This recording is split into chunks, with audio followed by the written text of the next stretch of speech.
Yo, welcome to episode 25 of Directly to You of Redirect Podcast. I am AJ of Redirect, and this week I was joined by Geoff Pennington, another new friend that I connected with for his phenomenal art, which you can check out on his website. And because of that, I can personally vouch that you should absolutely commission him for whatever custom art needs you may have. But I digress. Through that process, I have grown an appreciation and respect for not only that, but his opinions and passion for gaming. So he was a great pick to have on to cast our votes for the 2025 Game Awards. The website for which was clearly being held together by Pocket Linen Stale Gum at the time of the recording, so this is a long one, but we did also talk about a bunch of Nintendo news. On to the episode.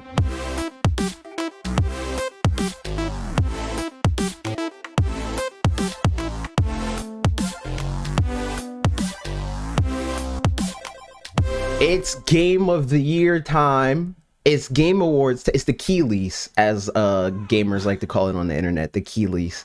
Anyway, let's go through and let's vote these, Geoff. Let's pick our votes. Let's do our thing. I am sad. I mentioned off recording that they put Game of the Year up top because it takes all the suspense out of it for the structure of the show. It really does. Like, if you're trying to build up to this, you just can't. There's no choice. Gotta vote up front. Exactly. So we're going to go through. We're going to talk about the category, and then I'll name one of the nominees for. I don't put this on the screen anyway because that's too much work in the moment. Sure. I need a producer to do all that. But either way, I need to read them all for video version too. But yeah, so Game of the Year. That's the first category that we're voting on. Claire Obscure, Expedition 33, Death Stranding 2 on the Beach, Donkey Kong Bonanza, Hades 2, Hollow Knight Silksong, and Kingdom Come Deliverance 2. Now, how many of these have you actually played? I have played 3. And which ones are those? I played Donkey Kong Bonanza, I played Hades 2, and I played Hollow Knight Silksong. Oh, well, I have a different third one. I haven't played Silksong yet. I played Expedition 33. Okay. So what do you so here's the thing. Cuz I've been told good things about this video game. It is very video game for me. It is very far from the kind of video game that I would normally play and or care about. So it's like, it's something that because a lot of people have recommended it to me, I'm like, all right, I'll give you a chance if it specifically comes to Switch 2, because I'm not plugging in my Xbox or my PlayStation right now. Dust collectors. I have no interest in playing them right now, especially an RPG, which again I already don't even really like. Oh, you're not like an RPG guy. I'm not at all. I see. And yeah, I'm kind of an RPG guy. RPGs and like action games, platformers, that type. Yeah, so I like action games. I like platformers. RPGs for me, it's like I like action RPGs. Or let me. So to clarify, I like RPG mechanics. I don't think that RPG mechanics are enough to carry a game. That's how I feel about it. I can agree with that. For sure. Expedition 33 is a little different. Like you've played like Super Mario RPG or like the Mario and Luigi games, right? Mm-hmm. Like where your button presses during combat have more to do with your success or failure than pretty much anything. Right. Yeah. That's kind of how Expedition 33 works to like the nth degree. Mm-hmm. That game will beat the ass off your ass. I'm allowed to say ass. That is true. It will put you in the dirt if you don't learn the action commands really quickly. Like there's a famous video of a boss just bashing into one of the characters like 33 times in a row. And you have to action command to mitigate that damage every single time. You gotta get a Daigo parry. Is that what it is? You gotta I couldn't remember which moment that was. Damn, I dropped the ball on your podcast already. It's fine. Context clues. That's like an extra boss or whatever, but like I'm a huge fan of like RPGs that have the action commands built into the way the game works. The story's amazing, the world's amazing. I would recommend it. I know my voice on top of the Again, I'll try. I'm convinced to try it, but not enough to play it on a console I don't want to play right now. I can't blame you for that. I cannot blame you. All of that said, Donkey Kong Bonanza has my vote. Yeah, no doubt. I am so biased. Like, I am so unbelievably biased towards this.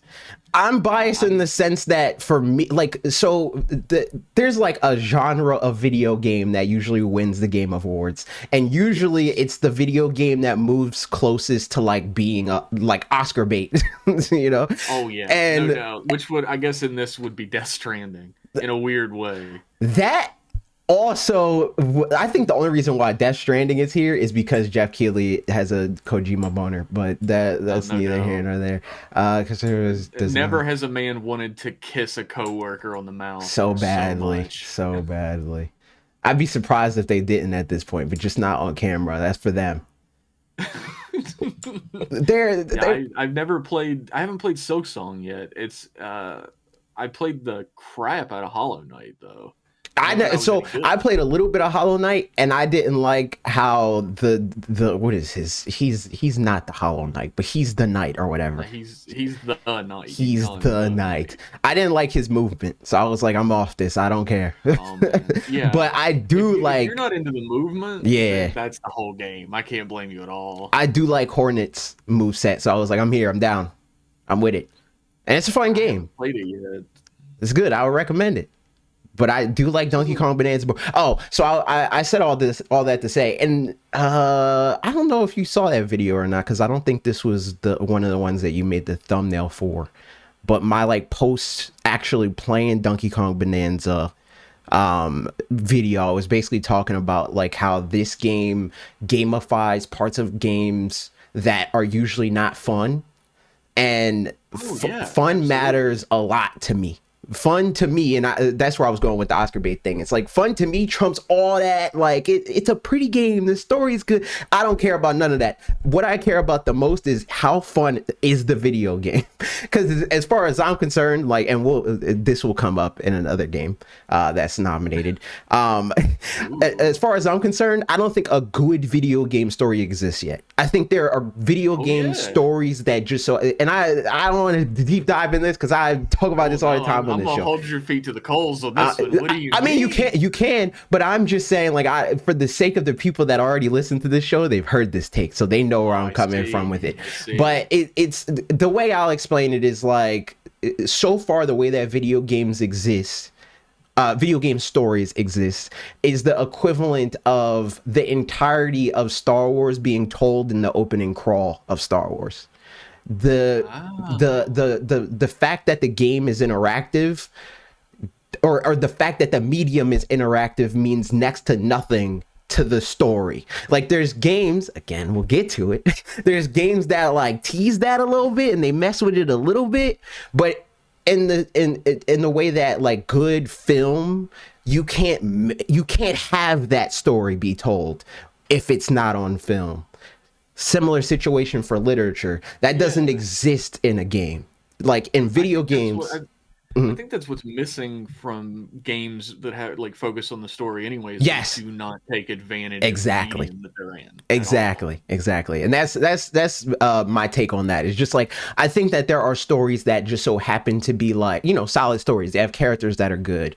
There's like solid writing, but as far as it using the medium, they all fall flat, all of them. Yeah, I could see that. Like, I don't know if I fully agree with it, but I could absolutely see it. So for me, it's just like, with that being how I feel, the story doesn't really play a huge part in like if the grade's weighted, it's weighted very low in terms of like how much a game story contributes to how much I like the game. Oh, it's all about the fun for me as well. Like, if I would never play a game I wasn't having fun in. Like, regardless of how good the story is, like, this might get me fully crucified, depending on the audience. I don't think there's anything you can say here that will get you crucified here, because I've said all it takes. I can try. Let's see. No, the I never finished Baldur's Gate 3 because I wasn't having fun with it. And it's like considered one of like the greatest games of the modern era, and I just was Hey, not I'm having right fun there with with it. you. I haven't played again. That was last year's Expedition 33, where everybody was like, you gotta try this. And the thing about the way that I feel about that game and this game is it's like what they contribute is they like improve a genre that people that are really loud and excited about it. They already like that genre.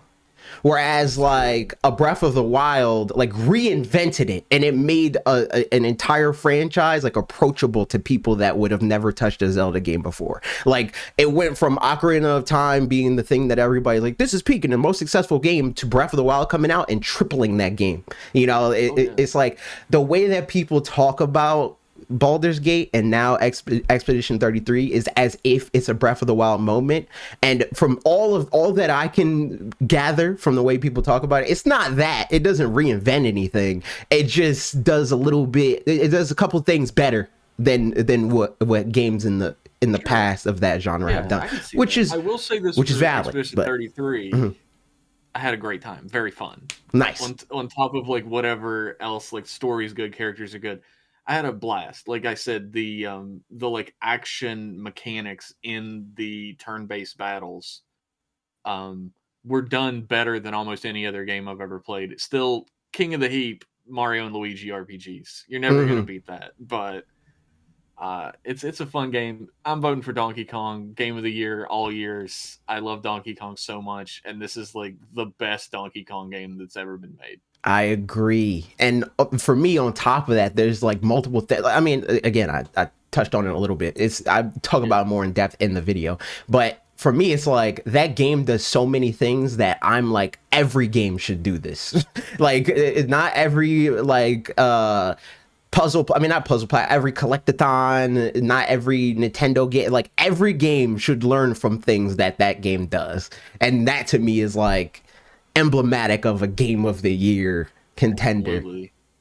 Like just to like hyper focus in on one thing, the movement and your capabilities Yes. as a player to move through the environment in Donkey Kong Bonanza is like almost like revolutionary to me. There's nowhere in that game you cannot get. Yes. And it's not made to keep you from going to any of these places either. Yeah, it It like it rewards you. challenges Like you to it do it at consists every moment. It's like you could get here if you're good enough. yeah, Are you? You know. And it's so I fun. think it does a good job at like making every part of the game part of the game, if that makes Oh sense. Where yeah. it's like even collecting the thing is you still playing the game. It's not just, oh, you got the thing, run into it, cutscene. It's like, all right, you got the thing. Now this is the fun part. This is the satisfying part. You get to have your junk food now. Break thing, you know.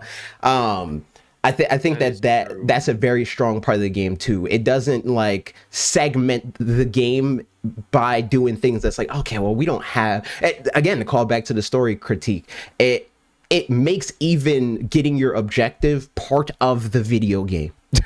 And Yeah. I think that that is a very strong part about this game specifically, on top of like all the like good Nintendo level design Yeah. stuff, the like It's synergy between crazy the to think about the mechanics and fact it's crazy to think about the fact that like anybody could pick up and play Donkey Kong Bonanza. The control scheme is so simple for what mhm. it is. And it took me a couple minutes to sort of get used to it because it's completely new compared to the way other games play, especially like collectathon games, where it's so focused on the directionality of your punching. Mhm. But it becomes such second nature, and it's such a simple control scheme with infinite possibilities of what you can do. Agreed. Agreed. So next category, best game direction, which I don't know what the difference is between best game direction and game of the year, but hey, the Keelys, we do what we do. Claire Obscura Expedition 33, Death Stranding 2 on the beach, Ghost of Yote, which is funny that that's here, but what's the game of the year? Hades Yeah. 2 and Split Fiction. Um, I at a slight disadvantage here because again, I've only played two of these games Well, at I've this played point. one. So, Just Hades 2. yep, just Hades 2. A friend of mine, Rich Masters, who like some of the viewers who are here for my camp Hmm. know very well, is like the biggest Ghost of fan ever. I watched And my that brother play this happened. video game, and he liked it a lot. His like hyper fandom happened over the past like 4 weeks, and I've heard so much about this game because of Did he it. play the first one? Yeah, he Okay. played the first one first, and he was trying to get me to play it a lot. And then when Yote came out, it's all he talked about. So for that reason, I won't be voting for that. Nice, love that. I think I mean I'm down to give Claire Obscure the vote for this, but I do like Hades too. But I don't know if I would say best game there. It's Hades again. You know, like, That is true. I felt that way about Hades 2 the entire time I was playing it. There's like the controls a little tighter, the weapons are different, the boons are a little different here and there. It's a great game and I had a great time with it, but it's definitely not reinventing the wheel in any right. way. Yeah, I agree. Not that you have to, but I Yeah, mean you if you're don't going have to be to. game of the year Exactly. or If you director have of the year, somebody in then best game direction that got closer to doing that than you did, I think that, you know, that's an easy vote in my opinion. So I'll give Expedition well, 33. wait one second here. Somebody in Mhm. your audience, I'm not sure if I'm supposed to be mentioning this, You can mention it. who who I know is like a patron of some of the stuff I do, mentioned that Expedition 33 has generative AI in it. I've never heard that before. I didn't know that either. I had no idea. Uh I don't want to do research in the middle of your podcast here, but I am gonna go ahead and Google that real quick. All right, well, while you And do that, I'll start the next category. Best narrative. And that is between Clair Obscur Expedition 33, Death Stranding 2 on the Beach, Ghost of Yote, Kingdom Come Deliverance, and Silent Hill F. I haven't played any of these video games. I know a little bit of the narrative of, well, a decent amount of the narrative of Ghost of Yote, because again, I watched my brother play this.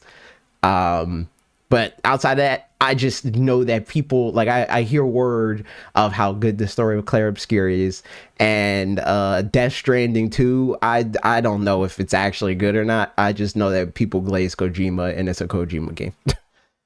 oh wow. I mean that's true. There's no getting around that. I'm gonna go ahead and vote for Expedition 33, and then I'll eat my words if I'm wrong about it because I'm like the world's biggest AI hater. But I'd never heard that before. Yeah, I Let's didn't know. see the actual category we're on at the moment. Next, we're on Best Art Direction.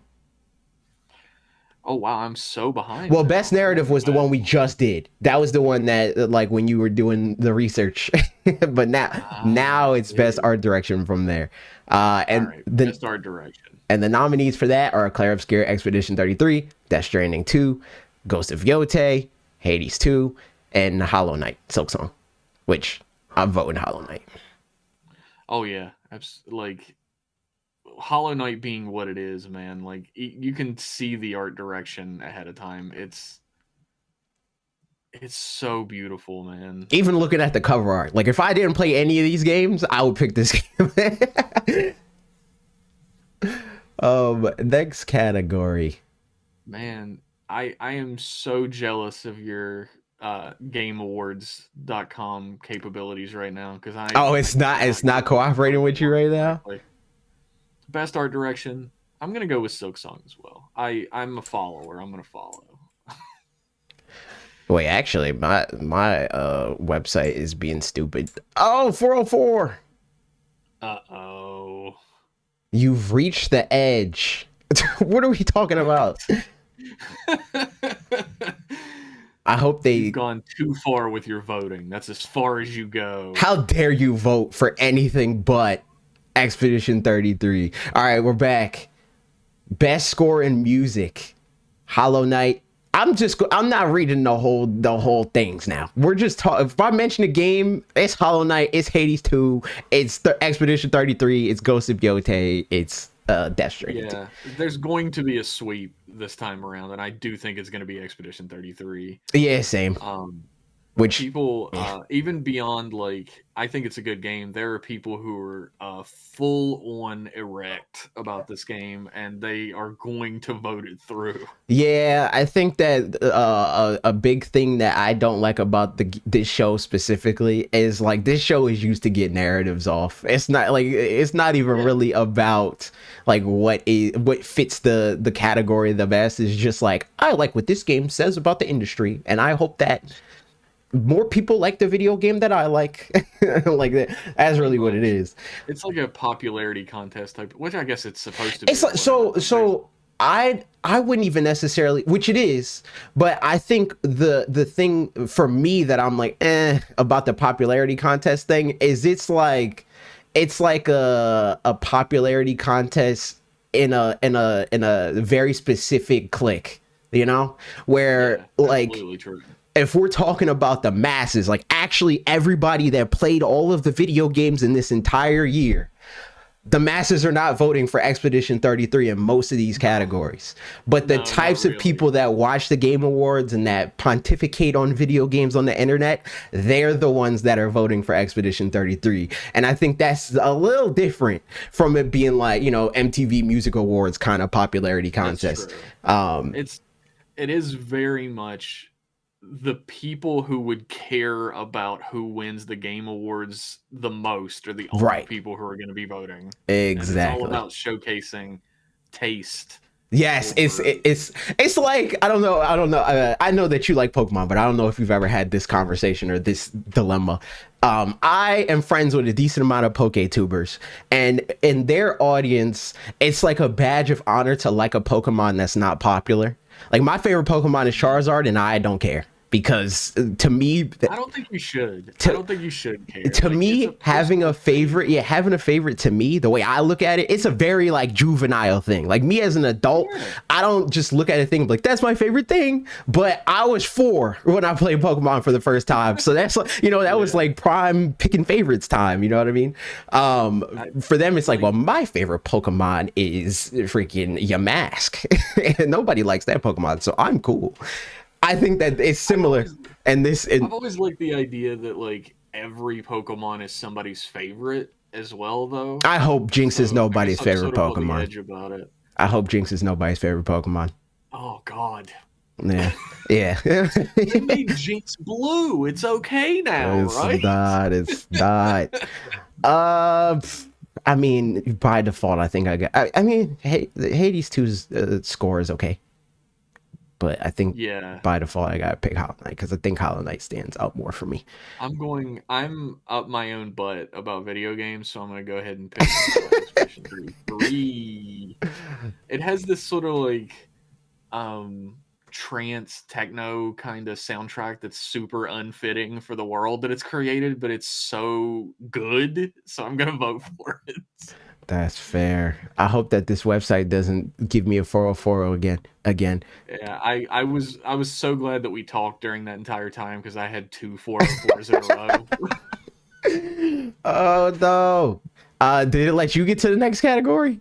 Yes, best audio design. Okay, so what is I'm here. Never mind. We can do it. Best audio design. So, Battlefield 6. Design is always like one of the most difficult things that like I have to figure out when it comes to these type of awards, and just if the audio works well, you don't really notice. Yeah. And if it works poorly, then it's very obvious.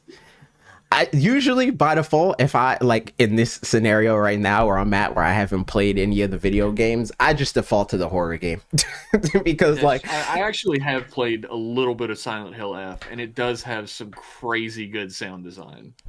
I think that's usually a strong bet because like if it's here, that means it definitely did its job because like sound design is very important in horror games. So it being here, I think says a lot. It's also only here. It's like not showing up anywhere else. Oh, it got nominated somewhere else. And one of these, hold on, I got to go back now. It does 404. So it does it. I had to go through all these categories one by one. If I get to vote again. Because I 404'd. I think I'm going to stick with Silent Hill F. Somebody fact checked me retroactively, but I'm pretty sure they did nominate it somewhere else earlier. I think you're right. I think they did nominate it somewhere else, but the fact that it's not showing up for like best game, best direction, Yeah, or anything like that, yeah. but it is showing up for sound design, lets you know that that's absolutely the standout Like that's what feature. it does. It did a good job at Yes. that thing. So I'm voting for that. Hopefully I'm not my guess isn't wrong. What the heck? Why did it bring me back here? It's What? giving you a second chance. It's like you made the wrong decision.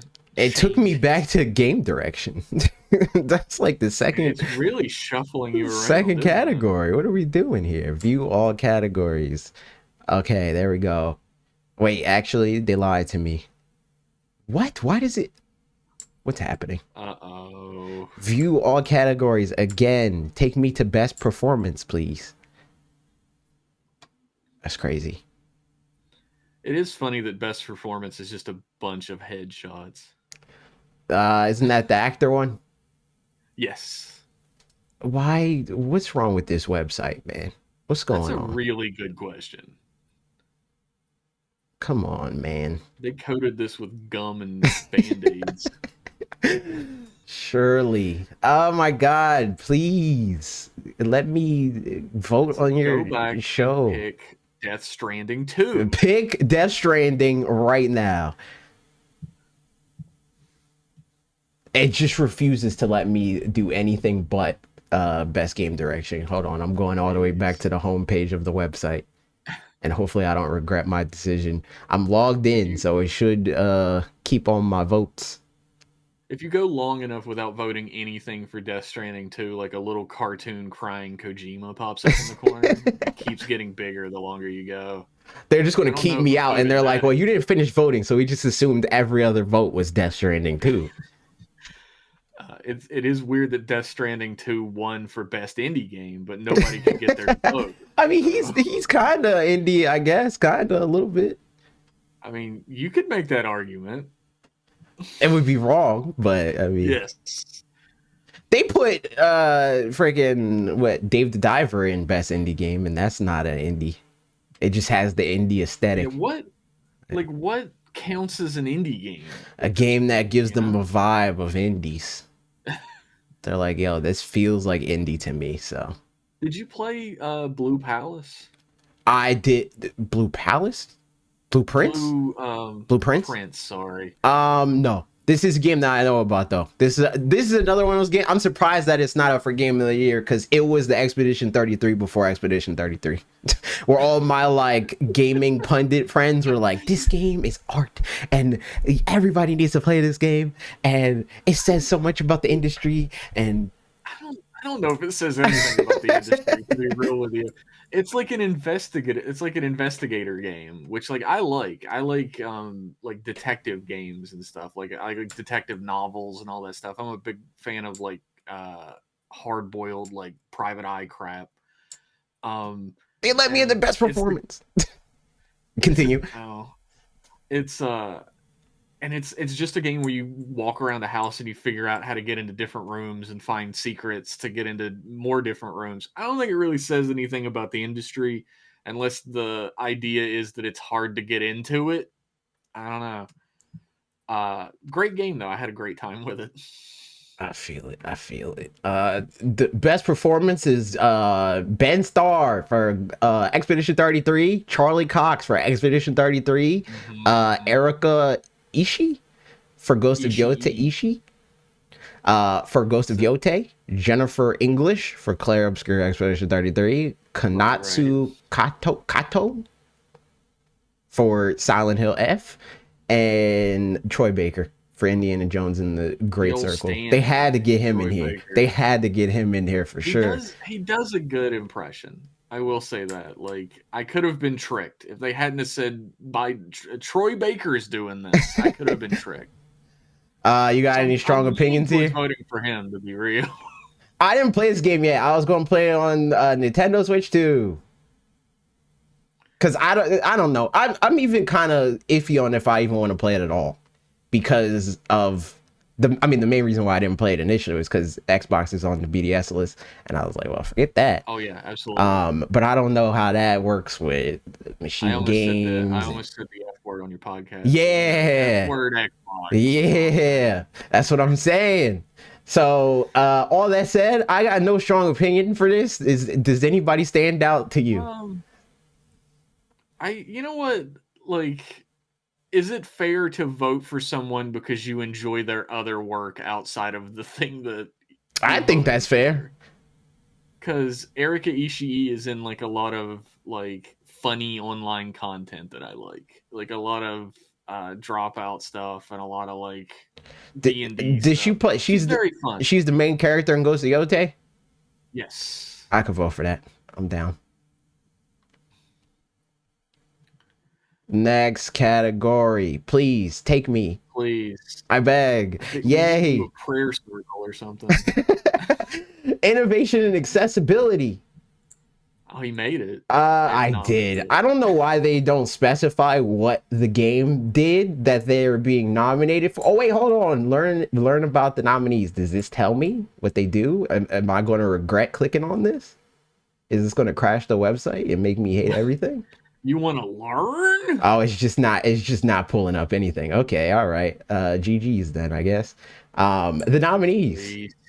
are Assassin's Creed Shadows, Atomfall, Doom the Dark Ages. Somebody in chat earlier said something about Doom needed. Oh, it took me there. It took me there. Hold on. Wait, they're giving me paragraphs. I wish I could get bullet points. I'm clicking next and like nothing is happening. Like the website is like it's like one of those fidget toys for like toddlers. Oh, you're still not on the category yet? No. Accessibility means reduce it. Okay, I know what accessibility means. I wish they gave me just bullet points of like it did this, and Like, this. not even when I click something, I'm not even getting like the cow says moo. This is worse than toddler toy. Difficulty is highly configurable with a wide range of modifiers, including game speed in fine-grained increments from 50 to 150, enemy projectile speed, parry window, days duration. It's too long for all the categories, man. We only got like an hour 45 for this show, man. Do I get to vote on anything else, Keeley? Geoff Keeley, please. I played South of Midnight, and as someone with terrible vision, it was playable. So I could vote for that one. There we go. W. What type of terrible vision are you rocking? I got astigmatism. I got split retinas. Yikes. Yeah. I don't even know what that means. It's a whole thing. It's a whole thing. Right. You don't gotta get into it. It's very whack. It's like I could see, but I don't know how to describe it. It's like how I believe that was on the medical chart, right? Very whack. Yeah, that's what they said. That's what they told me at birth. They said, "Yo, your vision is very whack." Innovation and accessibility. I'm finally here. I'm voting for South of Midnight because that game is a W, and I could play it as a nearly blind person. You know what? In honor, what was the person in chat? Doom's got to win something. I think it was Overfed. I think. Yeah, it was Overfed. To vote for Doom: The Dark Ages. W. Also, because that game is sick. I haven't played it yet. I'm a big fan of the new Doom games. They're all really good. I played the last two.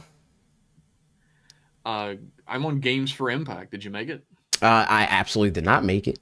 I'm trying. I'm on my way though. The most technical difficulties to ever happen in a podcast, and none of it is my fault. None of it is my fault. With any of the audio or video. We used up all our tech luck by you being able to like set up the stream together without me. So that website is just broken. Games for Impact. I'm here. Consume me. I never heard of this game. Despelote, I think is what this game's called. I've literally never heard of any of these. I think I've seen people talk about this game, but I could be wrong about that. Correct me if I'm wrong, if anybody knows. Lost Records, Bloom and Rage, South of Midnight, and Wander Stop. I'm voting for South of Midnight again. Wander Stop looks very cute. I'm gonna have to look up this because the art looks really nice. I like it, but I'll double up your vote. I'll double its power. W I'll go South of game. Midnight. Good I game. actually have heard of South of Midnight, It's a so good that gives one. it the leg up. I've been trying to tell everybody to play it, but again, only on Xbox. The Steam Deck runs it terribly apparently, but I don't touch my Steam Deck except for one game that we'll talk about later. But next, There's so much foreshadowing. yes, because I saw this list. Also, it's like one of those games. It's like it better be on here, but I'm pretty sure I did see that it's on here. Best ongoing video game: Final Fantasy 14, Fortnite, Helldivers 2, Marvel Rivals, No Man's Sky. This feels like, to me, it's like, as far as like games that I play, I play Fortnite, but only when I'm forced to by my friends. I'm in a similar boat. I've played Fortnite twice, and both times I was forced at gunpoint. I played Fortnite one time in the last 365 days, and it was because Nintendo Switch 2. It's like one of the only games that has mouse control stuff.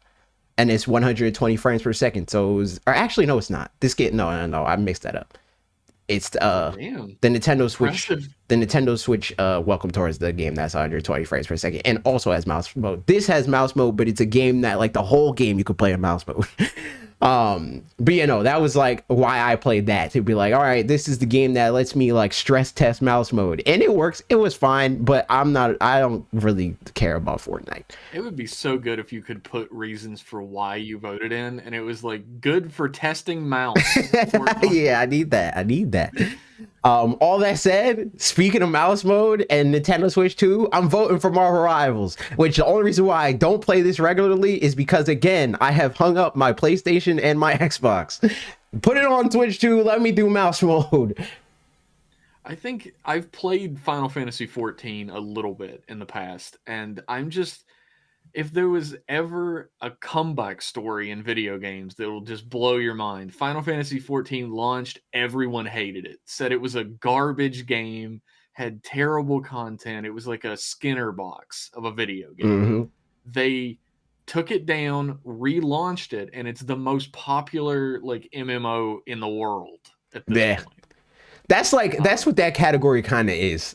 It's like I mean, Fortnite wasn't really that. Like Fortnite just kind of like came out and was like, whatever. And then they did the battle royale thing, and then it became one of the most popular video games in the world. No Man's Sky was closer to that. Like it was a dumpster fire when it came out, and then they like incrementally like built on it, and now people love the video game. No Man's Sky is weird though, because I've never heard anyone say that it used to be bad and now it's amazing. It's always, it used to be garbage, but it's better now. That's fair. I'll never, like, that game that came out, that like when that game came out, like perfectly aligned with like when I like first started YouTube, and initially I was doing it with other people, and I got into a whole thing. It was like we did like an early version of this show, and we didn't release the episode because I felt bad about how stupid I made the other person look before the episode came out, because I'm like, before this game came out, we were like talking about like expectations for it and stuff like that, and he's like, yeah, he's basically buying into all the stuff that Sean Murray was saying, and I was like, I am telling you, this game is going to be Minecraft. It's going to come out, it's going to be alpha version of Minecraft when it was free to play and all the other kind of crap, and like 10 years from now it'll be this super impressive, like highly like featured video game. He's like, no, it's going to be the best game ever. It's it's going to be innovative and blah, blah. So then the game actually came out like before we put the episode out, and I was like, all right, yeah, now we got to can this episode because it makes you look like an idiot, and I can't have that. We really made the co-host look bad. Yeah. I was like, we can't do this. So I'm going Final Fantasy 14 for best ongoing, which I mean, best community support. This is like game of the year, best game direction to me. It's like it's the same award. I feel. Let's see if I can get there. I'll read the nominees while you're on your way. Baldur's Gate 3, Final Fantasy 14, Fortnite, Helldivers 2, No Man's Sky. Oh fuck. My phone just went off. Sorry. No problem. That's a tough one, man. I'm learning how little I have in common with the people who set up these game awards. Shit, I hit 404 again. I Oh used a bad word. no. So. I'm going to vote. I mean, I don't think there's a bad option on this one, honestly. Just from even from the outside looking in on all these games, I think they do a pretty good job at like maintaining their base with things that are exciting for them.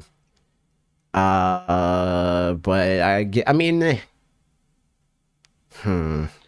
What when it comes to like community support and like maintaining a game going forward, like what do you expect out of it it depends personally? on the game. I think, like for me, I was leaning towards Fortnite just because it was the only game that I played out of these like more than one time. But I feel like I can't vote for it because like what I would want for the game is like them to like, or want for this category is that they release stuff that makes me want to come back. I don't come back to Mm. Fortnite because I want to come back. I come back to Fortnite because I'm peer pressured to come back. Oh yeah. So I don't know if in good conscience I could vote for that. But conversely, something that does do that kind of thing, and that I know it has, like Helldivers 2. Like I know that they've released new content that's made my friends that like that video game be like, oh, they got new bosses and new campaigns and whatnot and all other kind of stuff. I'm down. I haven't played like 2 months and they gave me a reason to keep playing for another 2 months. So I think that's probably where my vote's gonna go. In a weird way, I'm kind of leaning towards No Man's Sky because I feel like I've been so mean to Hello Games for years and years and years about how bad that game launched. And now it's like people do really like it. And I mean, it's up for an award at the Game Awards, so it's doing They something. get nominated for this award every year. Oh. Uh, That's why I said like this reward is like both like best ongoing and best game support or whatever, like community support. Like they do this every year and they're mostly all like it's always Fortnite, No Man's Sky, and Final Fantasy 14. They are always here. I think last year Helldivers was here and Baldur's Gate 3 was here. like I've played Baldur's Gate. Like I said, I did kind of stop having fun with it after a little while, which was unfortunate. Mm. I've played Final Fantasy 14, but not enough of it to know what the hell's going on over there. So I'll follow your vote. I've played Helldivers too. It is fun, and they are constantly coming out with new stuff for it. So Oh my god. Take my vote, please. I'm trying to vote. Wouldn't it be funny if you were in the voting booth, like trying to vote for like president or something? And it just No, it wouldn't be 404'd funny. you? It wouldn't be funny at all because that is how the world works. You Like know what? They're voter suppression is a real thing. 404ing. So Yeah, they see me walk in the voting booth and we're like, all right, we might got a 404 this one. Like, they send you to the fake machine that actually exactly. put the votes through. Exactly. You're describing what happened to Florida to Al Gore. Not wrong. Not wrong at all. Oh my god. All right. They literally I said take my vote. They literally took my vote off of the video game that I picked and now I'm once again waiting to go to the next category. Dear Lord, this is very reminiscent of voting in the real It world. is. Actually, It is. I can tell you the nominees here while you're trying to get it here. Go for it. Uh, for best independent game, we have Absalom, Ball X Pit, Blueprints, Clair Obscure Expedition 33, Hades 2, and Hollow Knight Silk Song. I mean, I know what I'm voting for once they let me. Once they let me in. I know what I'm picking. Where are you going? I'm going Hollow Knight. See, I haven't played Hollow Knight Silk Song yet, but I was so in love with Hollow Knight for so long. Like there are certain games that I've thought about maybe like speed running from time to time, even though I'm not a speedrunner type of guy. Mhm. And Hollow Knight was one of them because I enjoyed it so much. I loved Hades 1. I haven't played Hades 2. What is wrong with me, I guess, is my question. Why aren't I playing these games? Yo, a callback. Thanks for the prime. Ooh, that's my boy John. Love that guy. Mm. I'll vote for Hollow Knight Silk Song. Like I'm a fraud. I'll do it. Why not? You're not instilling confidence in the Expedition The voting. 33 community. They're gonna egg your house or something. I really did like that game. But like, and it is an independent game, and it was made by a small studio. But like, I'm almost sick of hearing about that at this point, where like they're using it against other indie developers now, where they're Yeah. like, oh, they made this game with like 6 people, and Yeah, you which need is to hire the whole thing hundred, you is stupid. losers. It's always people that don't actually know how game development works that Yeah. weaponize that. Where it's like, I guarantee you they didn't actually make it with 6 people. It's just they employed 6 people and then they had 100 contractors, like, which is I'm gonna be fine. real. But I'm gonna be real. Like I forgot Expedition 33 was a choice for a second.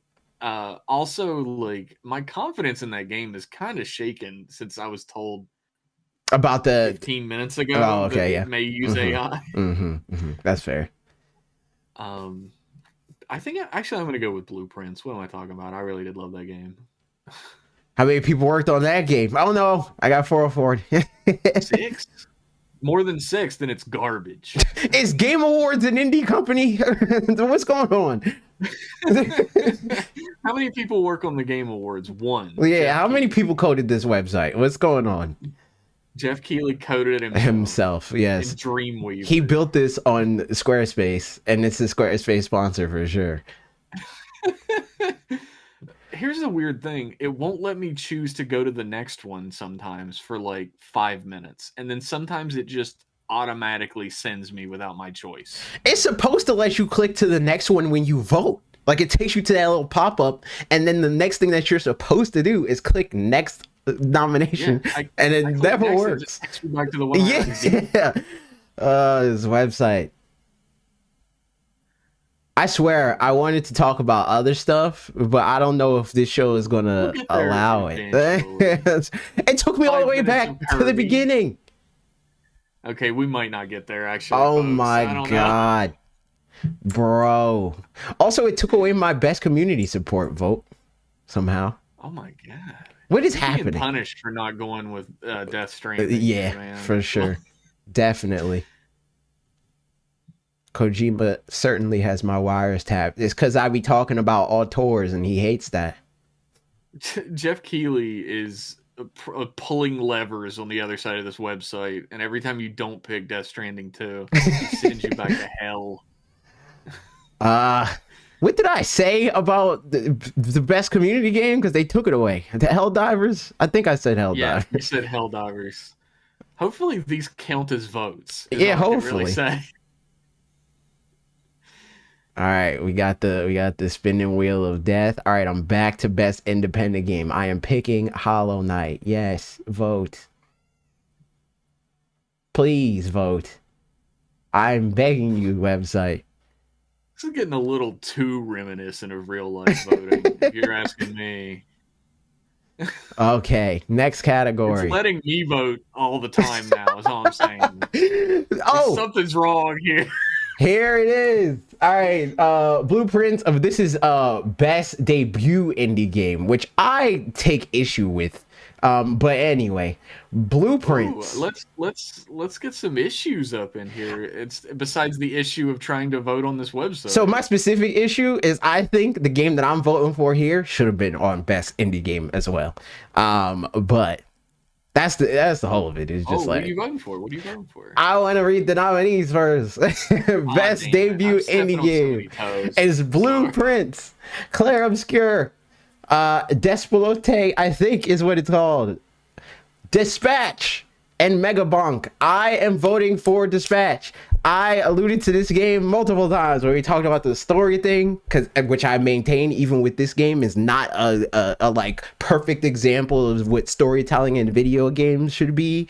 It's just like another solid example of them making a pretty good narrative that was like episodic, almost as if it's a TV show, and it lets you press X sometimes. That's like the pinnacle of video game storytelling, and this does that. Well, yeah. I haven't played Dispatch, which is wild. You should. It got good characters, good story. You I know, don't know. I heard story didn't matter in video it games. doesn't. It doesn't. But like this does a pretty good job at like how it exists in the industry that we're in. It's like it's about like superhero BS, which is like what I've been into that type of stuff since I was a kid before it became hyper saturated in movies and TV shows and stuff. So So I do want to play it at some point. that's fair. Me, I'm like that with. I was talking about that. I think I don't know. I talk about things too many different mediums and whatnot. So I don't know whose stream I was on. I don't know if it was on my stream. I'm against genre as a concept. I don't like pre-existing frameworks because they almost always lead to people making boring, bad, lazy things. But there are times when people use those frameworks to make things that are good. Like me, I hate vampire stuff, but Sinners is the best movie I saw in a long I time. had the same exact experience. I like hate vampires. I think that's such a played out, unbelievably boring concept. Sinners is like a masterpiece. I Exactly. love that movie. And that's I, not, I mean, not to as high of a degree, but that's similar to how I feel about Dispatch. It's like one of those things that's like, oh, okay, this does something interesting with superheroes. which is like hard to do in this day and age when Yes, everything plus superheroes has been done already exactly. to death. Actually, blueprints. All It's a right. fun. It's a fun little pun joke, by the way, because it's blueprint of the house. Blueprint. Hmm. That's why I'm voting for it. Also the website is blue, which makes me not want to vote for it. But I that game actually is on Nintendo Switch, but that game is just like there's just too much stuff to play. You know, there's a Yeah, hierarchy of excuses that I have for the games that I haven't played, and that's the next in line. It's like there's too is it much on stuff to Switch play. too? No, Do I got too much stuff to play? there's not a Switch 2 version, but it is on Switch. Ah. Like it's if you I mean it's kind of a niche type of game in this day and age, Yeah. like the point and click detective style game. Hmm. But I used to love playing those when I was a kid on like school computers when I was supposed to be paying attention. So it's really sort of boiled into my blood at this point. That's fair. I saw that and I was like, is there a video that I can get out of this game? No. All right, moving on. Like that's how I gauge games that I'm That's not fair. already inherently interested in. And it didn't pass either one of those thresholds, so I missed it. Best That's fully mobile fair. video game. Destiny Rising. Persona 5, The Phantom X, Sonic Rumble. How do I say this one? Ume Musume Pretty Derby. That, and then Wuthering Waves. I never played I any of have these not games. heard of any of these games. Like I've heard of Persona 5, I've Yeah. heard of Sonic the Hedgehog before in my life. Uh I know that Ume Musume became like a weird obsession for a bunch of people. Do you know what that game is about, by the way? I've never seen that game a day in my life. I'm learning of its It is existence a today. horse racing game where the Oh, no, I horses lied. are I did hear animated. about this game because all the streamers on twitch.tv were playing this Yeah, game and they're like, I'm playing the horse waifu video game. And I proceeded horse to never farm. watch any of them play it because Yeah, I've never played it. I've never seen anybody play it. Girls who are also horses never really appealed to me for some reason. I yeah. guess I'm the freak. The only game that I know anything about on here, and by know anything about, I just know that Clockwork clone on Blue Sky. I seen him talk about it.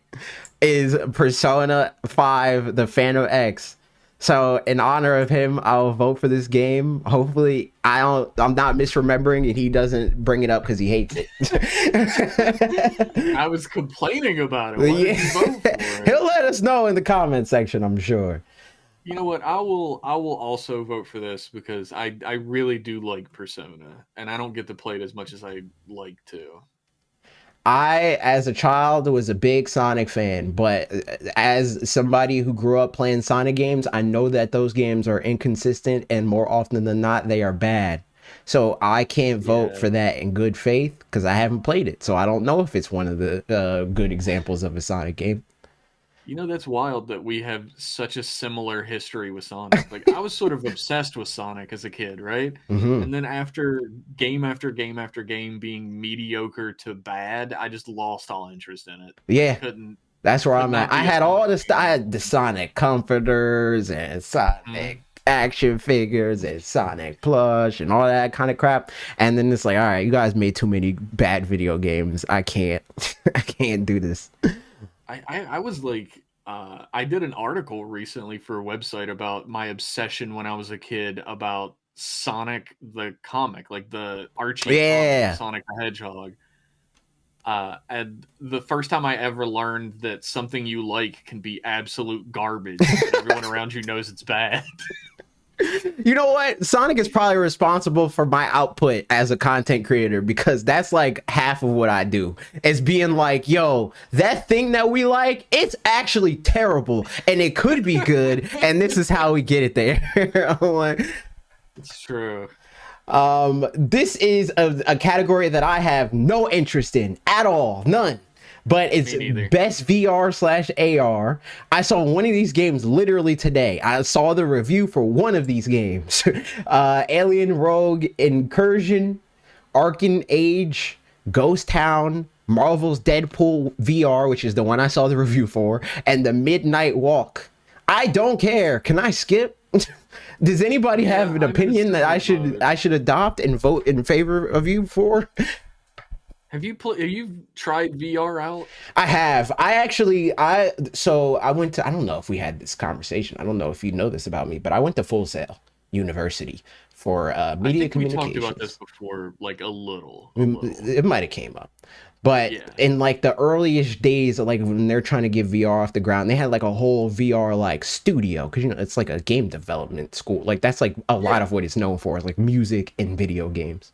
So they had a whole like building on campus dedicated to VR and AR, and we had like beta versions of like the HoloLens and Steam, like HTC Vive was there. They had all the stuff and all the things, and I'm like, this is like okay, I guess, but I don't see this taking off until this is an impulse buy, and here we are, like 10 years later.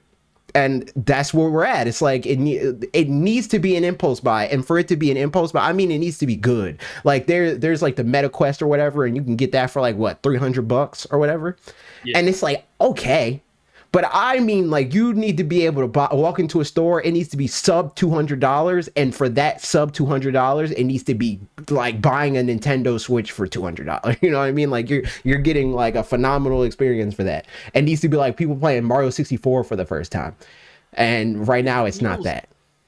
it feels bootleg in a strange way Yes. to me.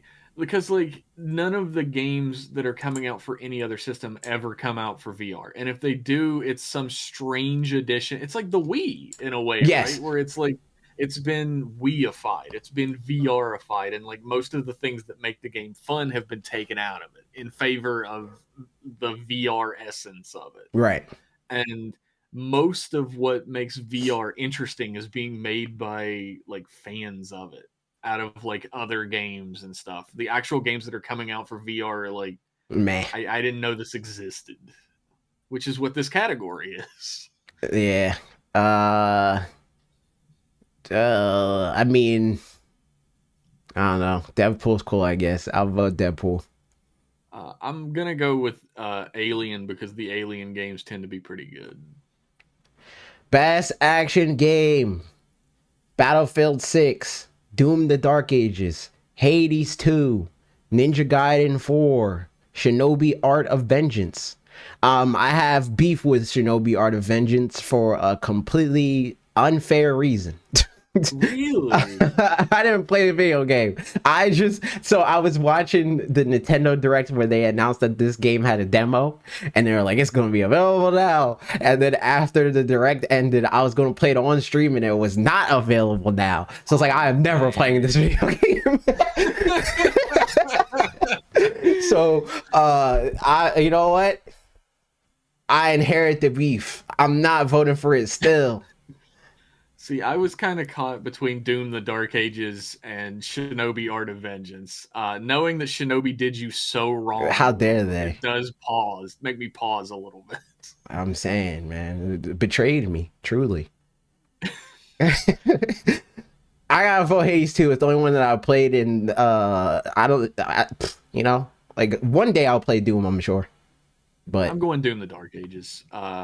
Shinobi screwed over a pal of mine once. I can't allow it to win. I respect it. I respect it. This is another example of a stupid category. Best action adventure. Actually, after literally just doing best action game, Death Stranding 2, Ghost of Yote, Hollow Knight Silk Song, Indiana Jones and the Great Circle, and Split Fiction. Indiana Jones in the big ass circle, as I always call it. What is the circle even? I guess that's a spoiler. I don't know. It is a little bit of a spoiler. I never played that far into it to know, so I don't know. I'm voting Hollow Knight. The fact that I've only played one of these games and only for a short period of time, again, I have such a different view of what games to play than is available. Than Geoff Keighley? Yeah, me and Geoff Keighley are not on the same wavelength. Even as two Jeffs, it's not working out.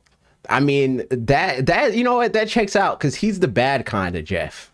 He's a Geoff. Yeah, it's not even Geoff. I went Silk Song.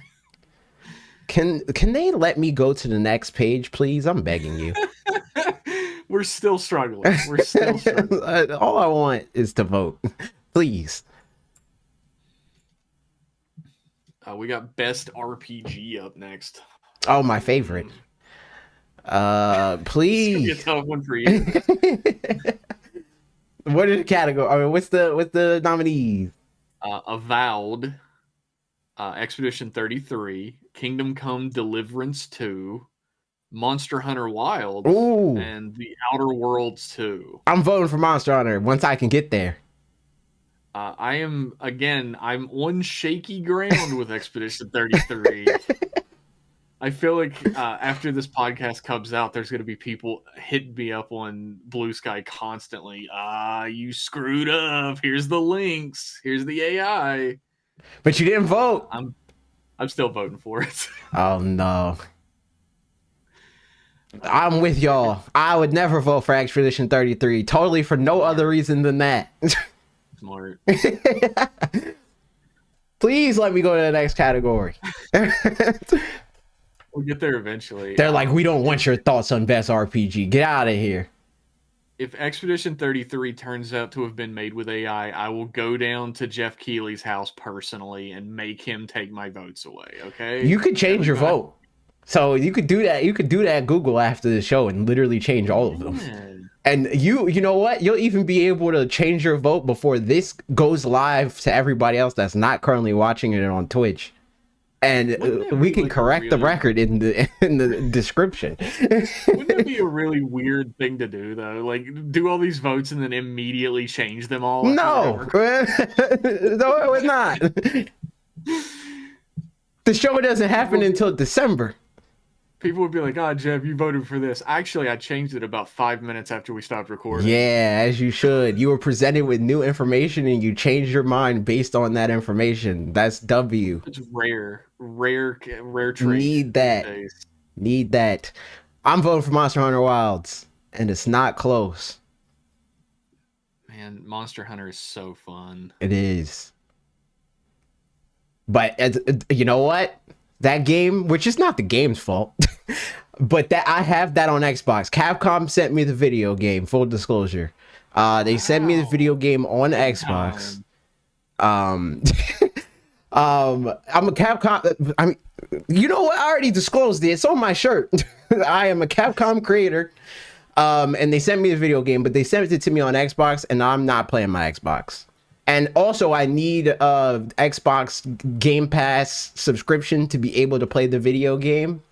So I'm definitely not playing the video game. How messed up is that in this day and age? Like, you can't even play a video game that you technically own. Yeah, I mean, there's like you could play it offline to their credit, but like to Capcom's credit, I guess. But Not Xbox. for Capcom. my purposes, I could not play the video game because the main reason why I was playing is because I was playing it with my friend on stream, and we were doing Monster Hunter Mondays, and I can't play with my friend on stream if I can't play the video game online.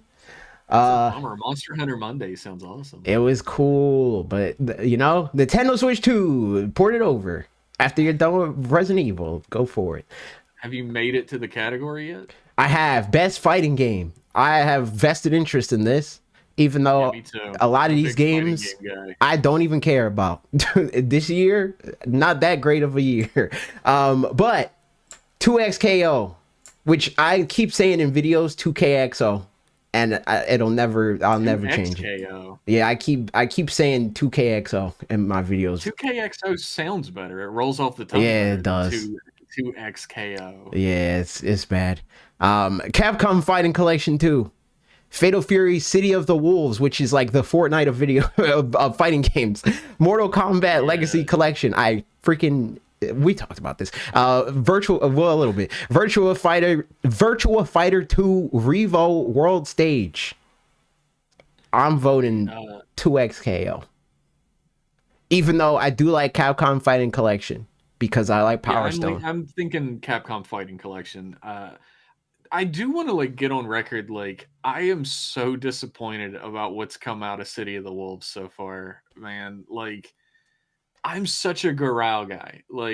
I love Garou Mark of the Wolf. It is such a fun fighting game. And it's they left all of that behind for City of the Wolves. It has nothing to do with that anymore. I'll make my own video. But make it. They got that one soccer player though. That makes the game good. Yeah. Everybody's favorite fighting game character is Soccer Man. I'm voting Capcom Fighting Collection too. I'm down for that. Best family game, which I'm angry that Pokemon's not on here. Donkey Kong Bonanza, Lego Party, Lego Voyagers, which I played with Bob Wolf on stream. It was a nightmare. Mario Kart World, Sonic Racing Cross Worlds, and Split Fiction. Split Fiction is a kid's game? I didn't know that. I didn't get a chance to play it. I wanted to play that with Bob Wolf, but he opted for Lego Voyagers instead. And it was apparently a nightmare. It was a nightmare. It was fun to play because I'll play a game with my friend, but the game itself, I could have picked we could have picked a better game. I'm voting Mario Kart. Mario Kart. Yes, I am voting Mario Kart because it's a game that I actually play with my family. Donkey Kong is a game that I like more, but I don't play with my family. That is true. My wife and I have never played Donkey Kong together. We have played a ton of Mario Kart World. You know what? I'm still picking Donkey Kong. Fair enough. I'm not mad at that. If I didn't pick Donkey Kong, they would know that I'm some sort of a replicant. I'm not the real Geoff. Okay. Well, I mean, in their eyes, you're not. What does that mean? In their eyes, you're not. This is the Achilles. You're the fake Geoff. True. I'm not the real Geoff. Yes. I've never kissed Kojima directly on the mouth before, so I'm not the real Geoff. Exactly. Best sim/strategy. Final Fantasy Tactics, Jurassic World Evolution, which, it's a simulator. Why are these? Anyway, Sid Meier's Civilization 7, Tempest Rising, The Alters, and I need to scroll, 2 Point Museum, which is funny that's here. I got no opinions here. I don't really either. Chat, is there a game that you specifically want us to vote for? I know. Triple your vote up. Shout out the video game her, Nia. She talked a lot about The Alters when she was on this show, so I am going to vote for that. I'm really impressed. If those are character models, I'm really impressed with that. I wouldn't know. I'd have to ask Nia. I guess I'll double up your vote. Civ 5? I don't think that's a That's not even choice. here. I'm gonna vote for the altars. We gotta go. I don't even. I was about to say we gotta go back 2 years, but I know that game came out way longer than Yeah, it's a that. little long ago. Okay, now we wait for the website to let me go to the next category. We'll We're see if I ever make it. we're 2/3 of the way there. Technically, a little over that. 2/3 of the way. It only feels like it's been 3 hours. Exactly. This is literally gonna be the Geoff Keighley voting episode, featuring maybe one other topic. Please Maybe take we me. should, when we're going between categories, we Talk should about the other stuff. You know what? That's a good idea. Oh, we want to talk about while we wait. You see the Zelda movie stuff? Yeah, I did, and I don't know how to feel about it. All right, so you're an artist, so you like. I'm sure you care a lot about animation. I'm sure that like when they announced that this was live action, you probably at least had an eyebrow Yeah, raised. I mean, Am I wrong? Zelda is one of those like franchises that's been so ripe for an animated adaptation Mhm. for pretty much its entire time being a thing. And the fact that the only one we have is still Excuse Me Princess is crazy. Yeah, that's fair. I'll Um, say. I mean, I'm not mad. I wouldn't be mad at either. I don't really. I'm not super invested in one way or the other, but I do see value in them making it live action because yeah, I yeah, do think especially that when they already have Mario as the animated exactly feature. they have Mario. I think that Zelda is like the closest thing that they have at like tapping into that like Marvel kind of audience, you know, like in terms of Sure, like there's definitely an audience of people that does not view animated movie as real movie. And I think that that's true. Zelda is a franchise that they could market as like this is real movie, you know. Um, That's gonna be on the yeah. poster. This is real movie. Yeah. So I think that like I'm down for it, but it is something that it's like it's a wait and see kind of thing. Like they could definitely mess it up, but I think that that was also true even if it was animated. Oh, And absolutely. the We could have Mario had Excuse Me movie, Princess again. I think they did well enough to give me to allow me to give them the benefit of the doubt. Where it was Yes. like, you know, you guys nailed it there. I think that there's like very clear reasons that we can trace to see why the bad things that you've done in this realm were bad. And what's different now is very apparent also.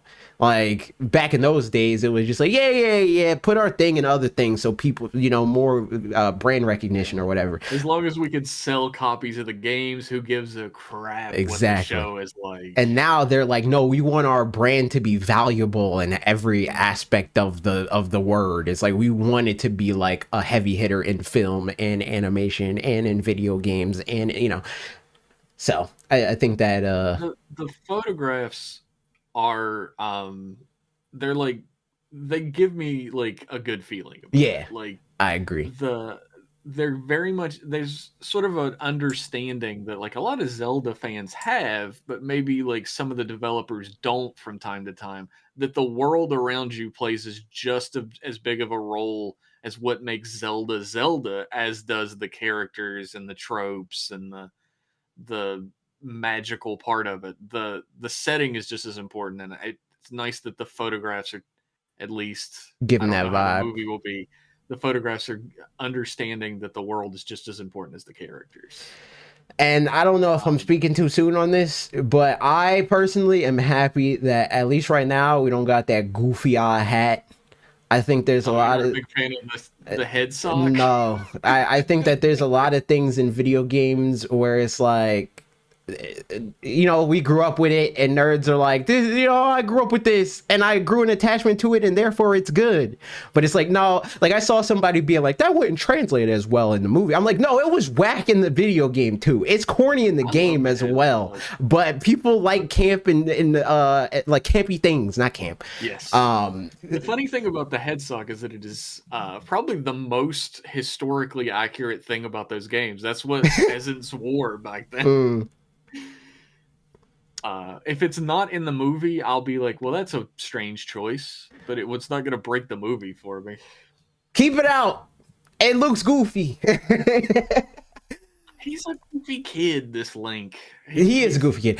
That is another part of it for me too, right? Where I think that a lot of the like Zelda, or not Zelda fandom, but a subsection of that fandom is like, huge Majora's Mask people, where it's like Zelda is like dark, gritty, and serious to me. And I'm like, this video, like, come on, let's be real. Like you hit a chicken too many times and it summons a horde of chickens that will not give up until you are dead. Like, let's be honest about the video game that we're playing right now. Yes. It's about goofy odd Peter Pan wannabe elf man. Like, let's be real. So yeah, that's something that I do hope translates to the movie as well. Yeah. That even if it does take itself very seriously, I hope that there's some of that weird goofiness that makes Zelda so strange and fun. I agree. I think that it's going to be like a hard balance to do, because I do think that it should like again, like to me at least, with the goofy Link outfit, it's like that's like one of those things that's like, it looks corny, and it's obvious that it looks corny. But I think that there's certain things in that world and the way that they are as characters and stuff like that they should translate, like, kind of like how they try to balance out like the quippiness of superheroes, where like that can get corny really fast, but there are movies that balance it well. You know what I mean? It's that kind of thing. It's like, balance out the quips and I'm here. I'm down for it.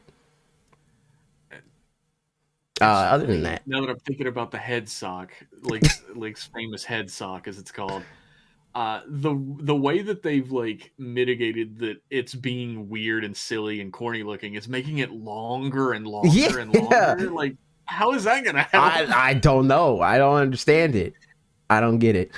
Especially like hearing like Miyamoto, which is very weird. It's weird that he like describes it like this, but like Miyamoto is like very big on like making Link hot, quote unquote, which for my audience, boy Zelda. And I don't know about that. I don't think that that's the thing that's playing into this specifically, but he that's something that he said like in the like Ocarina of Time era, like that was like a big focus for him. And I think that Miyamoto's quotes are always so strange. Yes. Like, I remember his most famous quote about like, we don't do the peace sign anymore in Mario because it's too childish, and I want Mario to be more adult. What are you talking about, Miyamoto? That's he lives insane. in a mushroom land where he jumps on turtles all the time. He can't throw a peace sign? Yeah, that's crazy. That brother, you let him say ravioli when he sleeps. Let's be serious. Speaking of that, we can talk about Super Mario Galaxy movie. The thing loaded, but I'm just, I just had enough. We're taking a little break from the Keeleys to run through some topics. The Mario movie, the second one, we saw details. We got the cast kinda for Bowser Jr. and for Rosalina. Rosalina is being played by Brie Larson, and Bowser Jr. is being played by, who's this guy's name? I don't remember him. Benny Safdie. Do you know him from anything? No. I never heard of this dude. His name is so familiar to me, actually. I should look this up and see who this guy is. Why do I know him? I don't think I ever heard of him before. But Benny Safdie. The movie looks like, it surely looks like a sequel to the movie that we saw, and the movie that we saw was pretty good. No doubt. I've never seen any of the movies this guy is in. Never mind. Chat, do you know this guy? He's played the apparently been in Sunscreen Nuke guy. Adam Sandler movies, which is why I haven't seen him. Oh yeah, I'm good off that. I I'm down for this. I'm interested. I like the first movie. Yeah, I felt like the pushback of when the first movie came out was strange Pushback because before or after? like after it came out where they were like, "Oh, this movie's so it's a bad movie. It's a bad cartoon." Oh, yeah. And This is they dumb. could have done so much better with Mario, and I'm like, "Well, what were you really expecting from like a cartoon CG Mario movie though?" Yeah, made by Illumination at that. Exactly. I guess my when I heard Illumination, my it Your was so expectations went down? bottom Yeah. expectations that like when the movie came out, I was like, "This is beautiful. This is a Yes, beautiful film." everything about the movie before the movie came out, I was like, you know, it was like they Yeah, said Chris Pratt's exactly. Mario, and I was like, you know, and then the movie actually He's came so out. hot. Oh my god! And then the movie came out, and I was like, "This is actually solid. Like, I don't hate this." Yeah, And the thing about like the complaints that I do remember people having is like they didn't use enough Mario music, and I'm like, I think a lot of Mario music is kind of, again, to go back to the Zelda thing, it's like there's a lot of Mario music that even if they tried to make it orchestral in certain moments, it would come off as corny. So I'm fine with them like this mixing and man matching. hates video games. Everybody, boo this man. No, I do not. I'm just saying some moments need certain things. And try to make an orchestral mix of dun, dun, dun, dun, dun, dun, dun, dun, dun, and that's the whole song and that's it. I think that they could do better than that. And I think that they strike the right mix in the movie in the way that it existed. I don't think that like the way that you do adaptations is necessarily like directly translating the thing. It's like you're adapting it to the medium, so that means you need to work in the medium that you're on, not just the one that you're coming from. You have to understand like that they're not just trying to appeal to an audience of people who've already played this video game. Exactly. They're trying to bring in people who've never touched a video game in their lives and their kids to watch this movie as well. Mm-hmm. And I think that having some of the like pop music, even though like the newest pop song in that movie was like 15 years old or something, like complaining about it like trying to ride pop music is a weird complaint when that was the newest song. Yeah, it's very crazy. I think they did a good job mixing it. I like that movie a lot. Same. Actually, like I'm not saying it's like a 5-star film or anything, but like 3.5, 4. It's a good movie. I'll watch it. I'm looking forward to it, I guess. Yeah, I'm gonna go to it. I'm a huge mark for Mario anyway. I am still upset that it's the biggest announcement that they have for his 40th anniversary. I want a video game. Bumming me out. But it's bumming me out so bad because like I've had this hope stored away in the back of my heart since 2017 that we were gonna get another like a sequel to Mario Odyssey the same way we got one to Galaxy. Yeah, I think it's over for that. I think it's over for that. I think don't say that to me, AJ. I think we will definitely get a 3D Mario game within the next year or so. I don't think it's going to be an Odyssey sequel. It doesn't have to be Odyssey. That's fine. I think that we might like. I'm leaning now, and like, if I had to bet, right, I would bet completely new thing.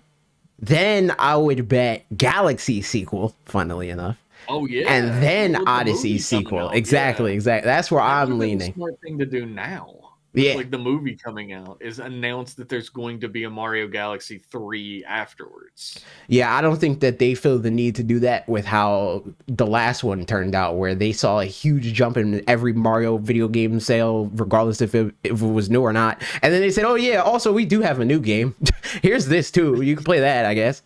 So I think that we're probably going to get something similar, where it's like that movie comes out in April, and then they're going to be like, oh, in November, oh yeah, we got a Mario video game, by the way. And then that's the Switch 2 Mario game. And then we won't get another new 3D Mario game for a decade. I agree. I think that is exactly what's going to happen. An interesting question has popped into my mind. Mm-hmm. Do you think Yoshi is going to be fully voiced with an actual like voice line in this movie, or is he just going to say Yoshi? I think he's going to say more than Yoshi. But I don't think that he's going to be talking like Luigi talks, you know? as long as they don't do the Super Mario World cartoon thing where he's talking like a baby, I don't as think they're long as going to do that's that. not happening. I don't think they're going to do that. I think he's going to be like, he's going to be Wally. Like, he's going to mostly He's gonna be making a bunch of noises. Yeah, he's going to be making noises, and he might say Yoshi like 3 times. That's fun. I think I would prefer that, honestly. Same. It's a little weird when Mario jumps on a dinosaur's back and it goes, "What's up, Mario? True. Where you gonna ride me to?" Let's go back to the Game Awards for a little bit until it did load. Until they mess it up again. Best racing / sports. I read that backwards, but it is what it is. They nominate this every year too. EA Sports FC 26, F1 25, Mario Kart World, Rematch, Sonic Racing Cross Worlds.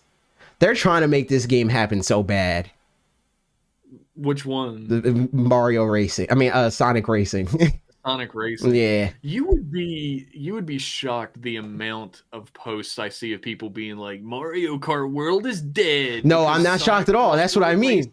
That's what I mean. It's like people are trying to get this narrative off, but if you look at how this game performed, it's like y'all just be saying stuff for the internet. Y'all don't actually care about that game. I see one person that I know in the real world that plays that video game, and that is it. There's my friend Ben. He texts me and he's like, "Yo, you getting Sonic Racing? The streets are saying that's the good game." And I'm like, "No, I'm not getting the game." And then he's like, "Yo, you got to get it. The streets are saying it's good." I said, "Why don't you buy the game?" And then he's like, coming up with a bunch of excuses. I'm like, "Yo, you said the streets are saying if everybody loves this game so much, you should buy it. You know, be the canary in the coal mine. Let me know if it's actually good." But I don't know anybody besides Dan Seibert that genuinely enjoys Sonic Racing Cross Worlds. But I do know a lot of people that like Mario Kart. Sonic Racing Cross Worlds, and it was like so flashy and hectic. Like, I'm not old enough that I should be aging out of a game because it's flashing lights at me. But what is with all the particle effects constantly in that game? Yo, you got to use your teraflops. You're lose interest if something isn't exploding at you at any point. Mario Kart World. That's what I'm voting for too. I will say, if they did a better job at incorporating Sonic Riders mechanics into that video game, I might have tried it, but they didn't. Sonic Riders was fun, man. It was a fun game. But they dropped the ball. All right, the website is being the website. So I got it. Again, for some reason it's letting me through and not you. That's all I'm saying about this. Suspicious. All right, what's the topic that I want to talk about now? I should have mentioned this before, like in order. But there's a Lego for Zelda coming in 2026. There's Zelda Legos. Lego is popping off. They are. Like, two of my best friends are the biggest Lego freak maniac, disgusting degenerates in the world, and they're constantly talking about Lego around me, and I just have to listen to it. So I know that they're putting out Lego sets for tons of stuff that people have been begging for years. Is it Animal Crossing? I think Animal Crossing is getting Lego too. Animal Crossing is getting one too. Is that also next year? Hold on. Maybe. Lego. I'm gonna regret typing that in. Because there's a Star Trek one that's happening, and they have been talking about it nonstop. So apparently, Lego is popping off. Yeah, Lego Animal Crossing sets leaked apparently, but I think they also just straight up announced them at some point. But I'm not seeing it. I'm just trying to figure out if that's also next year. 2026 is going to be a big year. For this says it was due to release in August of this year. Did the Animal Crossing Legos even already come out, chat? Do we know? Do you guys know about Legos? Crossing Lego. The only person I know that actively collects Lego in any way. Actually, that's not true. Bob, he be buying those. He be buying the Game Boy and the the NES Lego. Like, he gets those. But I got my other friend Colton. He builds Legos on stream sometimes, but I don't think he cares about this. I've got nothing against Legos, by the way. I'm not sure why I came so hard. I don't got a problem with Legos, but I wouldn't buy it. Because I know that this Lego set, they're going to do the Deku tree or whatever, and it's going to be $500. And people are going to look at that and be like, yep, checks out. The only one I was even like tempted to get is they put out the Lord of the Rings set that had like Rivendell in it, and it was massive. And I was like, oh man, that's so cool. And it's like $700. Yeah, nah, I'm good off that. I was like, it's not that cool. Hard pass. Build a real Rivendell for that much money. They got me to the next category in the Game Awards. Best multiplayer. Nice. Arc Raiders, Battlefield 6, Elden Ring, Night Rain, Peak, Split Fiction. I played a little bit of Night Rain. Yeah, and I played a little bit during the test period. Same. Night Rain, but I never played the actual game. Same. I blame Trev. It's all his fault because we played during that and it's like, yo, you gotta get the game. And then he was like, all right, bet, let me know. I'll let you know when I'm down, when we're going to play. And I'm like, all right, cool. And then I never got that message where it's like, yo, we're doing it. So I just didn't buy the video game. I was just like, all right, GG's. I guess we're not playing this. It is wild that Helldivers 2 is not in this category. I don't think it can be because it didn't come out this year. Oh, yeah. Look, I don't know what year it is. I hear people like Arc Raiders, but that game I'm pretty sure does have AI. But people are like, this is a good version. So I don't know. I'm voting for Elden Ring. Such a thing. Yeah. Like, it's the only one that I've played any of. Although I hear that Peak is like insane fun with your friends, but like I always say, any game can be fun with a group of friends, regardless of how garbage it is. So I can't really tell you whether that's a good game or not. Yeah. Elden Ring for me. Same. Oh, I'm here. Best adaptation. I did not. Did you see? Hold on. Well, we'll go through. A Minecraft movie. Devil May Cry. Splinter Cell Death Watch. The Last of Us Season 2. And Until Dawn. I didn't watch any of these. I saw the first 2 episodes of Devil May Cry because I love Devil May Cry, and it was like the loneliest 12-year-old in the back of the middle school class was given the Devil May Cry IP and said, "Do whatever you want." Is that a good thing? No, it's a bad thing. It's nothing like the games. Like, everybody is as edgy as humanly possible for no reason. The plot line just goes nowhere for 2 whole episodes. I don't know what happens afterwards. I couldn't stand it anymore. So unfortunately, I can't vote for Devil May Cry. I am morally opposed to The Last of Us, so I'm not voting for that. Because it's a narrative game? No, because I don't know if we want to get into it. I don't know if we want to get into this deep dive. But let's just say this video game should be on the BDS list. Let's just put it like that. Oh, okay. I know exactly what you're talking about. Never mind. But yeah, I understand being morally opposed. I am morally opposed to The Last of Us. Apparently, Until Dawn has nothing to do with the actual game, according to... That's hilarious. somebody in the comments. So I guess I'm voting for Splinter Cell in the year 2025. All right. Yeah, same. Did RP say something about Chicken Jockey? I'll be surprised if he didn't. Next category. Please let me. Loaded. I'm begging. Please. It only loads for one of us. You ever notice that? Yeah. Like, if it loads for one, it doesn't load for the other. Yeah, well, we can only let one person in the store at a time. All right, what are we talking about now? Red Dead Redemption Switch 2 updates were announced. They're free, which is surprising. Yeah, that's crazy. That's not normally how that works. I'm shocked by that. I don't own this game on anything, actually. I think I probably have it on Xbox.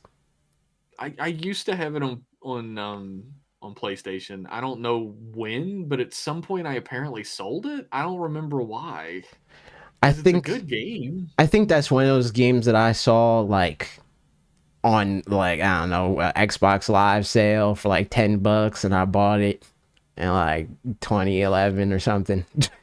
I was such a huge fan of the first one, and there's a lot of time between those two games coming out, right? Wait, are you And talking about Red Dead Revolver?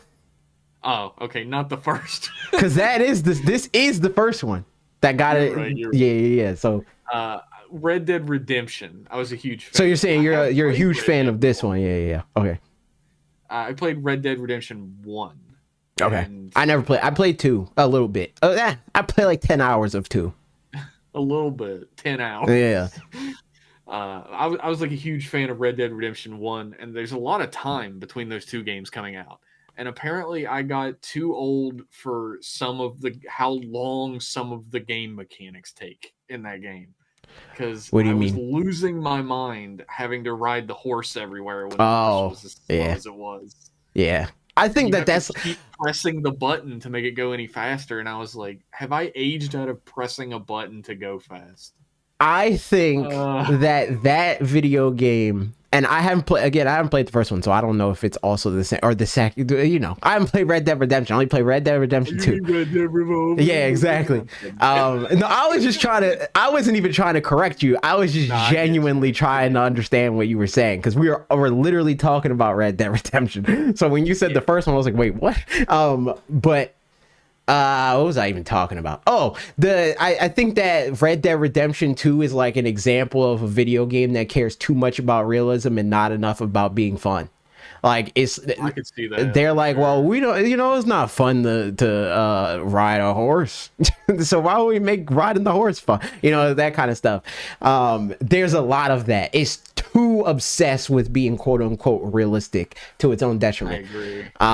Which I don't think the most game's famous bad. did. I think the game's fine, but I think a lot of why people think that the game is like perfection is why I personally do not. Yeah, I can understand that. The most famous bit of that realism being that they spent. I wonder how much money went into the research and development of making sure that the horse's testicles shrink when it's cold. That's it's insane. Like, what did you need That's that for? real. That's in the game. Yeah, I know.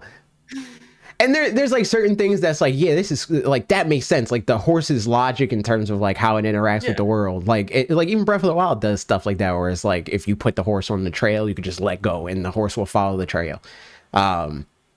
Or it'll like fight you to like if it will refuse to run into walls and do that kind of stuff, like that sort of stuff that I think adds to the video game. But I think that there are mechanics that they could gamify that they go out of their way to not be in the interest of realism, and I think that that's a bad decision. All that said, I didn't add this in here, but it feels like a good thing to mention while we're talking about a Rockstar game. There's increased rumors that they're working on getting GTA 6 on Switch 2, which is something that I said was going to happen Nobody a long believed. time ago. I've been saying one of my I've been hitting it out the park with my predictions on Nintendo Switch 2. I'll just say that. But my best age video is that one where I was like, I think this game's going to come out on Switch 2 and this game, because most of them are happening or are actively being rumored in one way or another. And it's like, why wouldn't you, right? Like it's an entirely new revenue stream. As long as you can get the game to work on the hardware, why wouldn't you Yeah, put it on? I agree. But it's like it becomes a thing for gamers to predict the most pessimistic thing possible. And to them, that's being objective. And I'm like, I don't think it makes you better at predicting something, being negative to hedge your bets. Like, I don't think that makes you any better at reading the tea leaves. I think in this case, it makes you actively worse because there's so much about the Switch 2 hardware that developers are like high on. Whereas like before it was like, they're like, I guess I'll try to get the game to work. I think now they're like, especially after seeing what happened with Switch, they're like falling over themselves, hoping that their game can work. So I think that I could, Nintendo is an industry standard. Like yes, whether you like somebody is like a follower of games, like a fan of games, wants to accept that or not, like that's still the truth. It's still the highest selling video game machine around. And if exactly. you want your game to sell as much as you possibly can, you better get it on Switch too. Yeah, make it happen. And I do think that is possible. Like it's not if there and there's like developers that corroborate this, but if your video game runs on Xbox Series S, there's a high chance you can also get it to run on Nintendo Switch too. And that game's going to be on Xbox Series S. So I wouldn't be surprised if it's also going to be on Switch too. Speaking of that, most anticipated game, Oh, the nominees are 007 First Light, Grand Theft Auto 6, Marvel's Wolverine, Resident Evil Requiem, and The Witcher 4. 4? 4. 4. Uh, pff, I didn't know they were making another 007 game, so I guess I can't anticipate it. this game is confirmed for Nintendo Switch 2. So is Requiem. Obviously, Wolverine is just a PlayStation game. Yeah. The Witcher's not coming out for another 5 years, at least. Not a chance. Not a chance. So I don't even know why that's here. Resident Evil Requiem does look like it's going to be cool. I got to give it to Capcom for every time they bring back Resident Evil lately. Well, not lately, for a long time now. It's something completely different than what happened before. It has a whole different vibe Right. and a whole different scene, and I appreciate that. I think Capcom has been on a tear these last like 3 years. They had Street Fighter last year. Last year. This year they have Monster Hunter, and next year they're having Resident Evil. Like every year it feels like they have at least one big banger game. And for whatever reason they released it in February. I don't know why that's their banger time period. but that's what they do, and I'm here for it. I'm down. I'm definitely looking forward to playing that game. I'm really gonna look into this new 007 game because like I've always really liked the 007 game series, even when it kind of got stale and boring and they stopped making them. So I'll have to look into that. I'm torn between Wolverine, 007, and Requiem personally. I think like these are all games. The only thing, Marvel's Wolverine is the one that's hanging by a thread for me because again, I don't want to turn on my PlayStation if I don't have to. Oh, I didn't even fully mention this, but when we were talking about Dispatch, that was another thing that I set up. I want to close the loop for anybody that might be like, he didn't come back to that. That made me turn on my Steam Deck. I bought a Steam Deck last year in November because I wanted to play Rivals of Aether 2, and it was just a thing that's like, well, I'm not a PC gamer. I refuse to install Windows. You can pry my Mac OS from my cold dead hands. But my friends are PC gamers and they'd be wanting me to play like certain PC games and stuff. So I'm like, fine, I'll get a Steam Deck and hopefully it works. Long story short, doesn't work. It is very inconsistent. It's a PC. Like the reasons why I hate PC gaming, it was crash course on the Steam Deck. I was assured that it would be different. It has not been different. All of that said, I saw Dispatch came out and I was like, surely, it's like I have a PlayStation. This game's on PlayStation, but if I could just play this in my off time, just like, handheld, it's not on Switch 2. I'm gonna do it. Like if you can't handle this game, I make this joke a lot, but I'm doing it. I'm gonna throw my Steam Deck out of a moving car if it cannot play Dispatch. And luckily for my Steam Deck's well-being, it played the game fine. It wasn't perfect. It flickers a lot for whatever weird reason. And it's not like a game that takes a lot of resources. I know, that's what I'm saying. The Steam Deck is a piece of garbage that people pretend is good because they're PC gamers, and it's like for them it's a sidecar. It's like, well, I don't got to sit in it, like it gets you where you got to go type of thing. It's like if I want to play a game and I need some type of performant hardware, I'm just going to use my gaming PC or whatever. Like that's their logic, but for me it's like the way I interface with PC gaming at all is through this thing. So if you tell me that that a game can be played there, I expect it to play and play well, not to be this weird, like, finicky situation, which that's another thing about PC gaming. I think that is just like an accepted norm for them, where it's like, PC gaming is something that the first thing that a lot of PC gamers do is they open their settings. That's the first thing they do. They say, okay, let me optimize this. Let me change the quality level and all. I don't think about that. When I play a video game, I might open the settings to see if the captions are on. That's it. But for me, it's like, I'm playing the game and I'm playing the game. That's what I'm doing here. I don't want to think about the settings. I don't want to think about balancing the lighting with the shadows. I don't want to compile shaders. Ray tracing, are you allowed? I don't want to think about any of that. I just want to play the video game, and the Steam Deck doesn't let me do that. But again, luckily, this video game is barely a video game, so the Steam Deck was serviceable. There was another bug. I think they patched it though, but it like got out of sync. Like the audio wouldn't be in sync with the animation. It would be ahead of it. Drive me insane. Yeah, it was. Could not handle it. And the only way to fix it until they patched it was you had to close the game and open the game. So I was like, yeah, nah, this is not ideal, but it's the most playable experience I've had with my $400 paperweight since I bought it. So I was like, all right, cool. But yeah, no, back to the most anticipated video games. I am looking forward to playing First Light. I think, like, to me, Resident Evil is like something I'm looking forward to, but it doesn't feel like something I'm highly anticipated, because it's like, it's way closer. It's something that I don't have to think about as much, because again, Capcom creator, so I'm not like actively thinking like, all right, it's something I gotta play. You know, I want to make a video about it, I want to stream it, so I'm going to play it. First Light, I don't know if I'm gonna make a video about that, but I'm interested in checking it out. Yeah.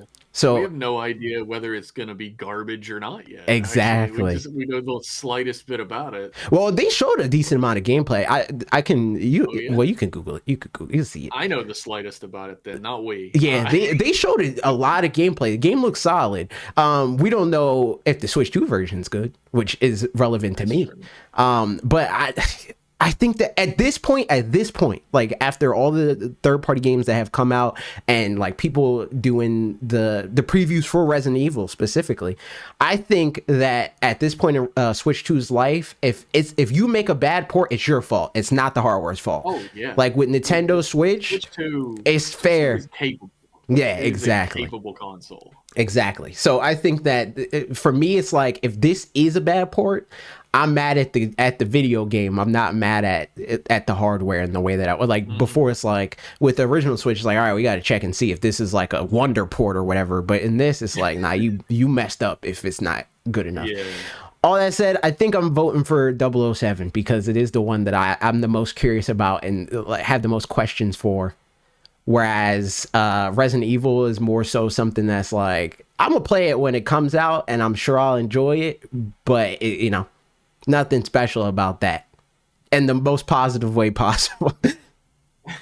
In a strange way, I feel like I don't know enough about 007 First Light to vote for it just yet, because I mean, if there's like gameplay videos and stuff out that I haven't seen as well, like I know nothing about this game.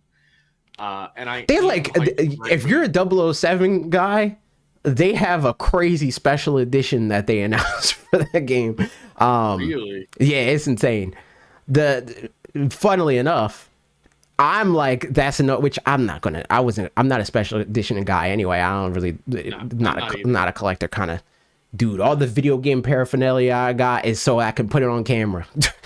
And that's it. And like, if I can't play it, I don't need it. So for me, I'm like, whatever. But I do give it to Resident Evil Requiem specifically because they're going hard on the Switch support. Like the Switch 2 version has like a special edition that has all the same stuff. In fact, I don't even think that the other consoles have a special edition to the same degree. Like they got an amiibo for the Switch 2. They got a Pro Controller, which the Pro Controller is ugly, by the way. And then they have a special edition bundle for Requiem 7 and 8. That's $80 for all 3 games. Wow. Yeah. That's one Mario Kart. Yeah. That's a great deal. It's an insane deal. I think I am going for Requiem because I am really excited for Requiem. Like I'm a horror, like classic horror game guy, not like a run through the woods from Slender Man type of guy. And this seems to be like a classic horror game kind of thing. That's fair. They actually let me into the next category, content creator of the year. I don't know. That makes one of us More than half of these people. I'll read the categories.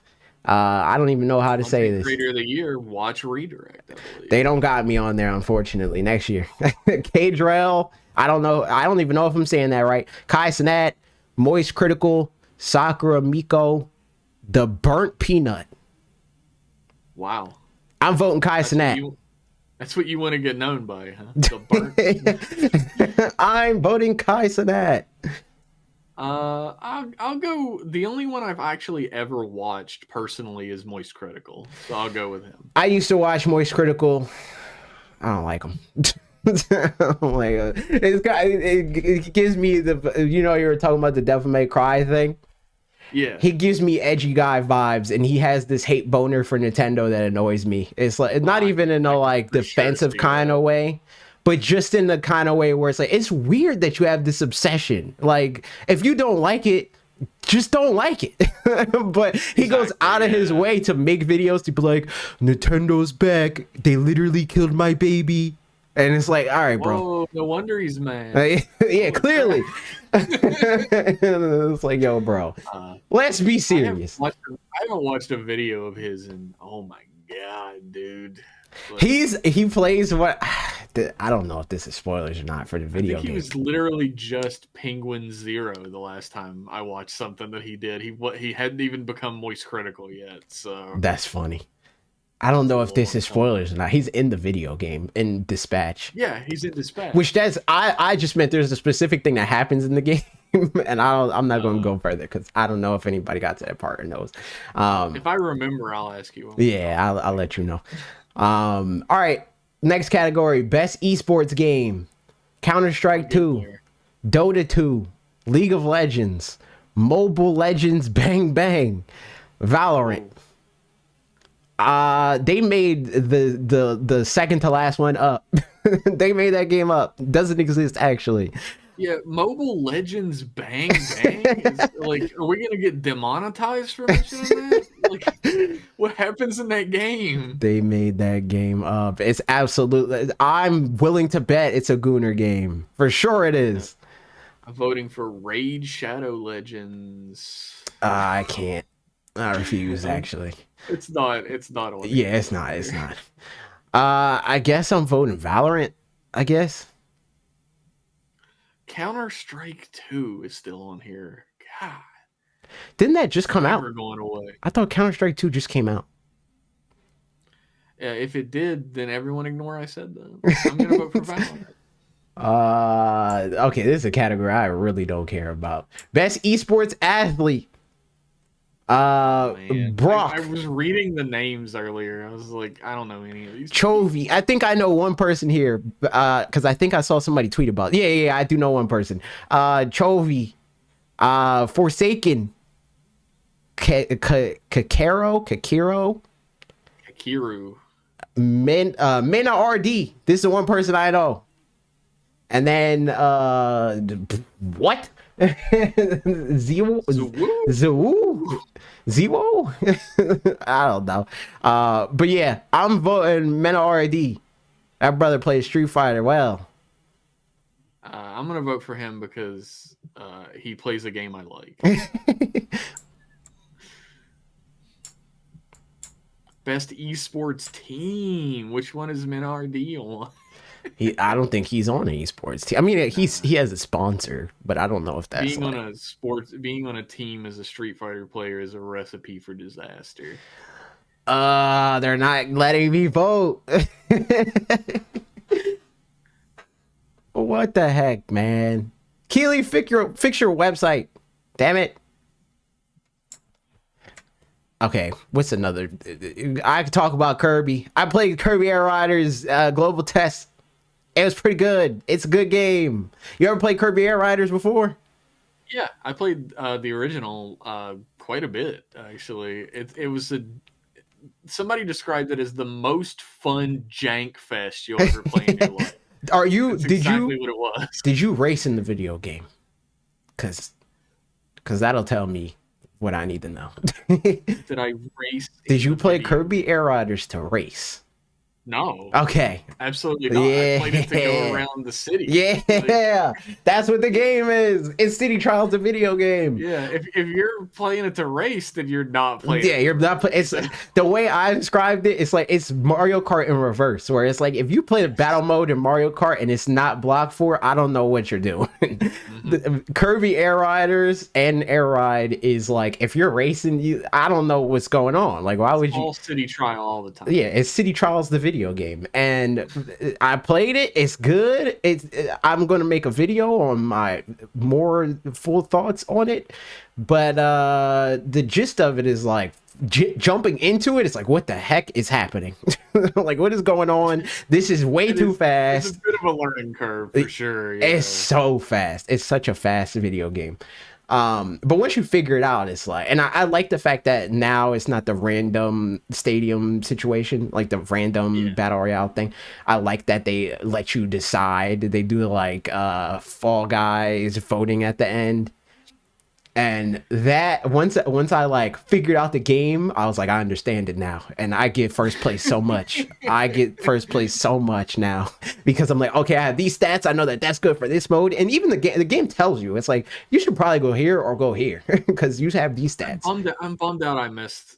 Yeah, it's rough. Like, are you going to pick it up? It does come out on the 20th. I might be picking it up because it did say, like, it said that it ended at 1. PT and I was like, oh cool, it's 1 a.m. PT and it was 1 p.m. Yeah, PT.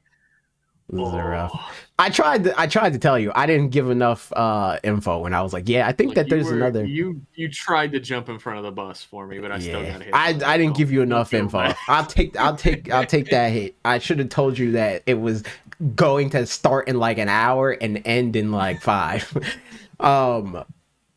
But yeah, no, it's fun. I like it. I already have the game pre-ordered. So I'm psyched about playing it. I'm very excited to play it. I do wonder how, because I think that like just playing the trial, if I didn't already know that I like this game, it probably wouldn't have sold me on it, because I think it doesn't do a good job at selling you on why it's going to be fun to play long term. Because it doesn't give you that full cycle of it, right? Where it's like, all right, I got first place, and here's what I get for getting first place, and that feeds into the gameplay loop because I can unlock this thing by getting, and I'm investing in my stats and all, like overtime and all that other kind of crap, right? You don't get any of that. It's all about the build, right? As you build the build, and I guess there's not enough time for that in a trial. Yeah, not only is there not enough, they just don't give it to you. It's just like none of your progress carries over. It's just like It's just getting the feel of it. It's like, all right, you played the mode, you understand the mode, and there it is, right? There's no real reason. Like the only reason why I played it for so long is because I wanted footage. And to be able to like form a full opinion on like what I think about it before the game comes out.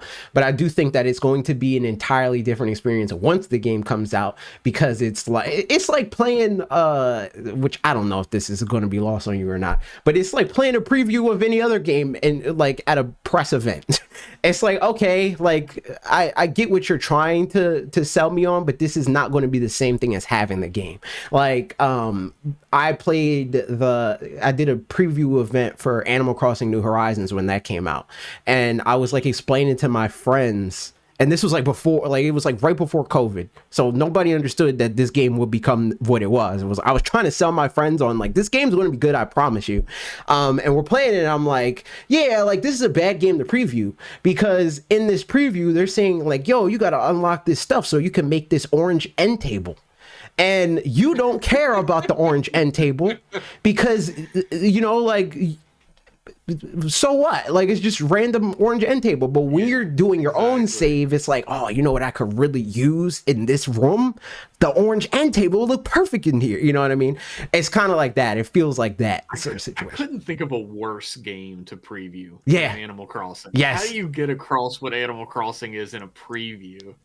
I I was able to get it across because I already played Animal Crossing before, but it's definitely a terrible game in the preview if you haven't played them before, because you can't compare it to be like, all right, well, this is what they changed. But yeah, this feels like that. It feels like a game that if you don't understand what the fun is long term outside of just liking the dopamine rush of like, I'm doing the mode and I played that 5 minutes and I got first place or whatever, right? If that's not enough for you and you don't know about all the other stuff that can make it enough, I can see people playing it and be like, I don't know if I want to buy this. But for me, I already understand all that. So I was like, yeah, I'm down. And also I'm just the type of person that like, I do like that dopamine rush of like, yeah, I got first place. Yes. Yeah, it's also like got to be hard to deprogram people who were coming into a Nintendo racing game. The Kirby Air Riders is nothing like Mario. Kirby Air Riders is Smash Brothers. That's what the game is. It's Smash Brothers. Yeah, it's very. There's much more in common with the Smash Brothers than there is a Mario Kart. Yes, and that's what I'm down. I'm here for it. I'm gonna get it. Yeah. They revealed the download size. It's like 21.5 gigabytes or whatever. Because you could pre-download it now, I think. Which this was like a whole thing. I made a video about Kirby Air Riders when they first fully revealed it in that first Nintendo Direct, and somebody commented, was like, this game's going to be way better because it's 25 is going to be better than Mario Kart, to be clear, because it's 25 gigabytes and Mario Kart's only 22 gigabytes. And I was like, that's a stupid comparison for several reasons. Chief among them, this is not going to be 25 gigabytes when everything's all said and done. Lo and behold, it is not. But that's some like 1990s bit war crap. Yeah, it's such a stupid. It's so dumb. So it's gonna be better. It's so dumb. It's like all this means is that Sakurai put like 4 soundtracks in this video game and did not compress the audio. Like that's all that probably means, you know. But again, it's like a lot of the people that are the loudest on the thing don't actually know how game development works. So I get it. It is what it is. Not at all. It's whatever the number's bigger, it's better. Exactly. Best esports team. Back to the Game Awards. The important part.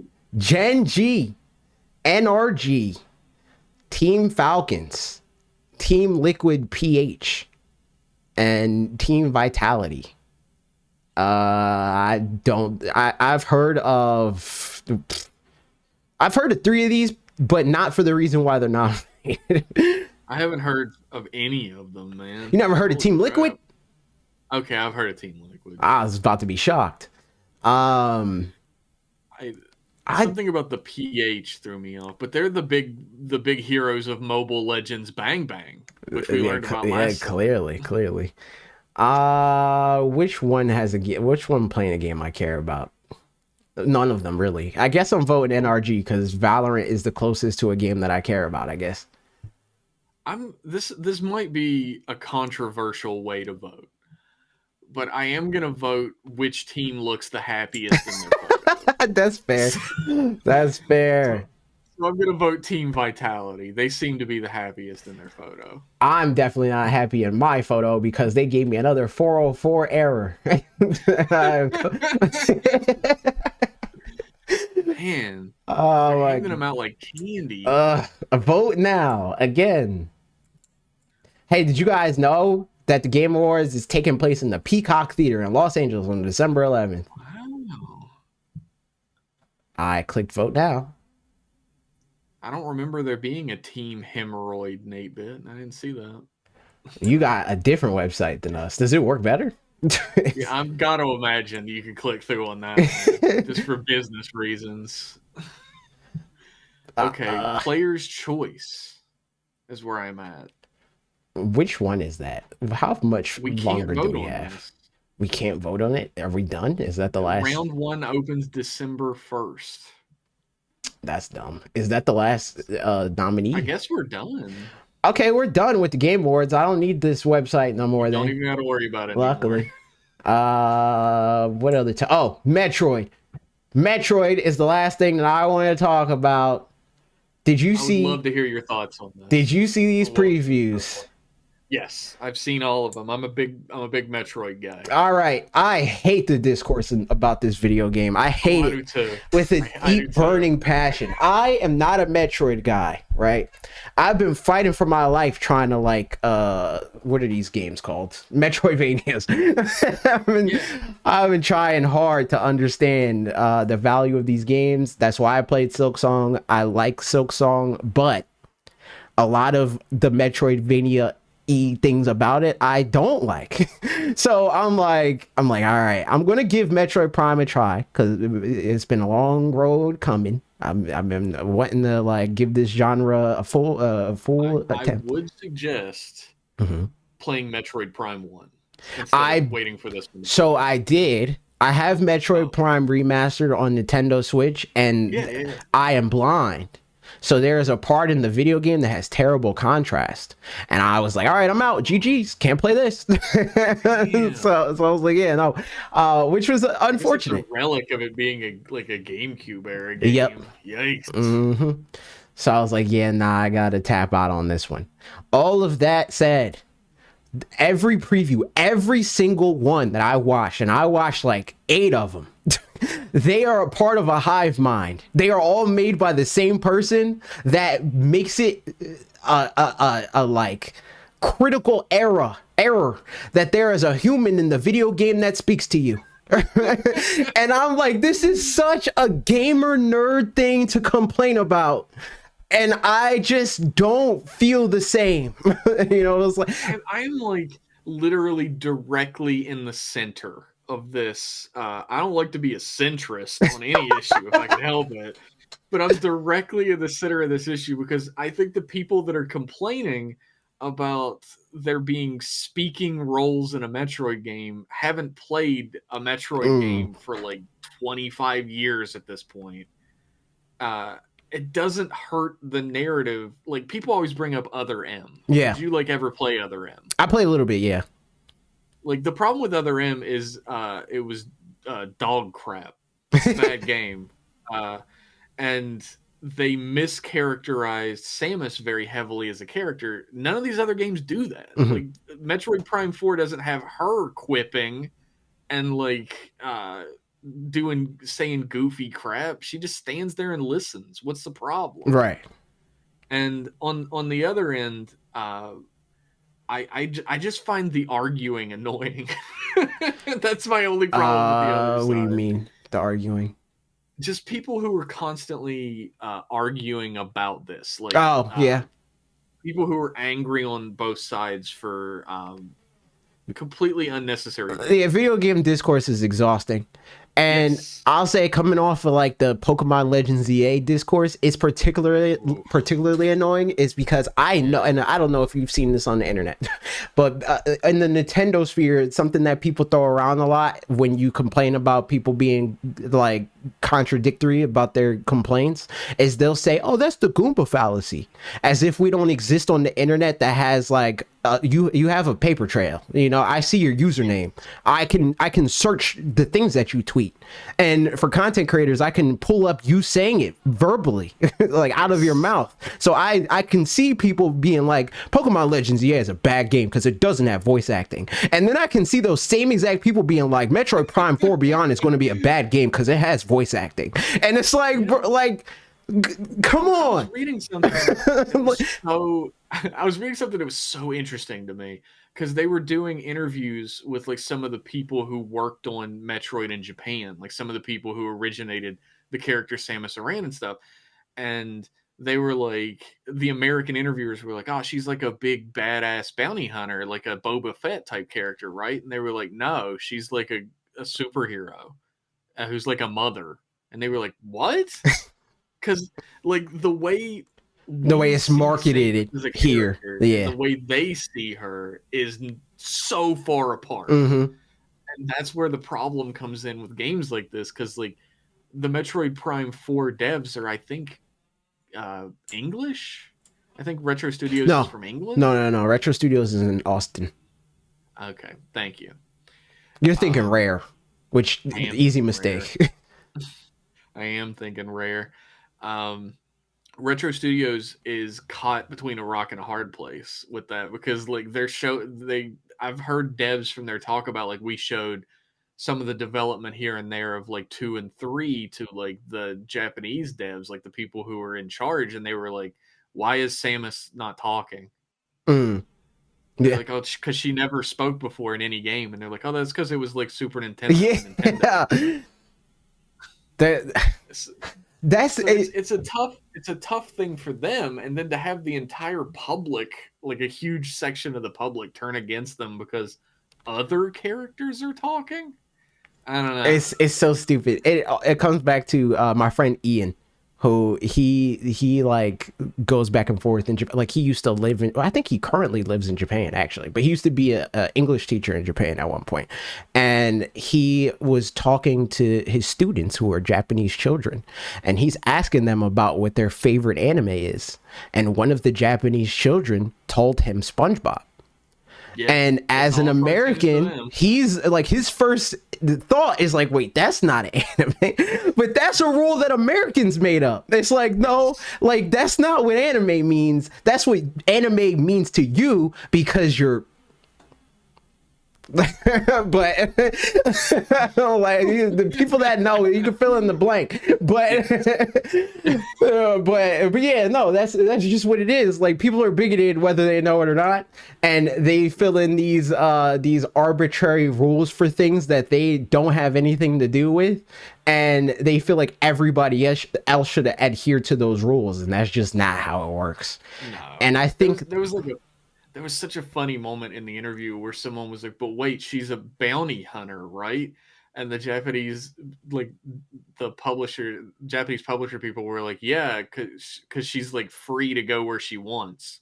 And they were like, no, bounty hunter means that you accept money to like capture criminals. And they were like, oh, okay. I think they never thought about it. Yeah, because when Nintendo makes a video game, they're not like, all right, so we're going to make this video game, and there's this girl, her name is Samus Aran, and she's a bounty hunter. They're like, yo, we should make this game, and you're in space, and this is the gameplay. Let's figure out the story after we're done designing the video game. All right, what's her name? This is her name. Her name is this, and you know, the planet is called. They decide all that stuff after the fact, and if it works, it works. If it doesn't, who cares? That's just how they approach everything. I would put real money down that they did not even decide that Samus Aran was a woman until almost the end of the game, and that's why it's only revealed at the end of the game. Yeah, I think that would be a safe bet to make. Yes. But yeah, no. To me, and again, as somebody that like is outside of the genre and wanting to get into it, this is like, if anything, having a character that after a while is like, just go this way.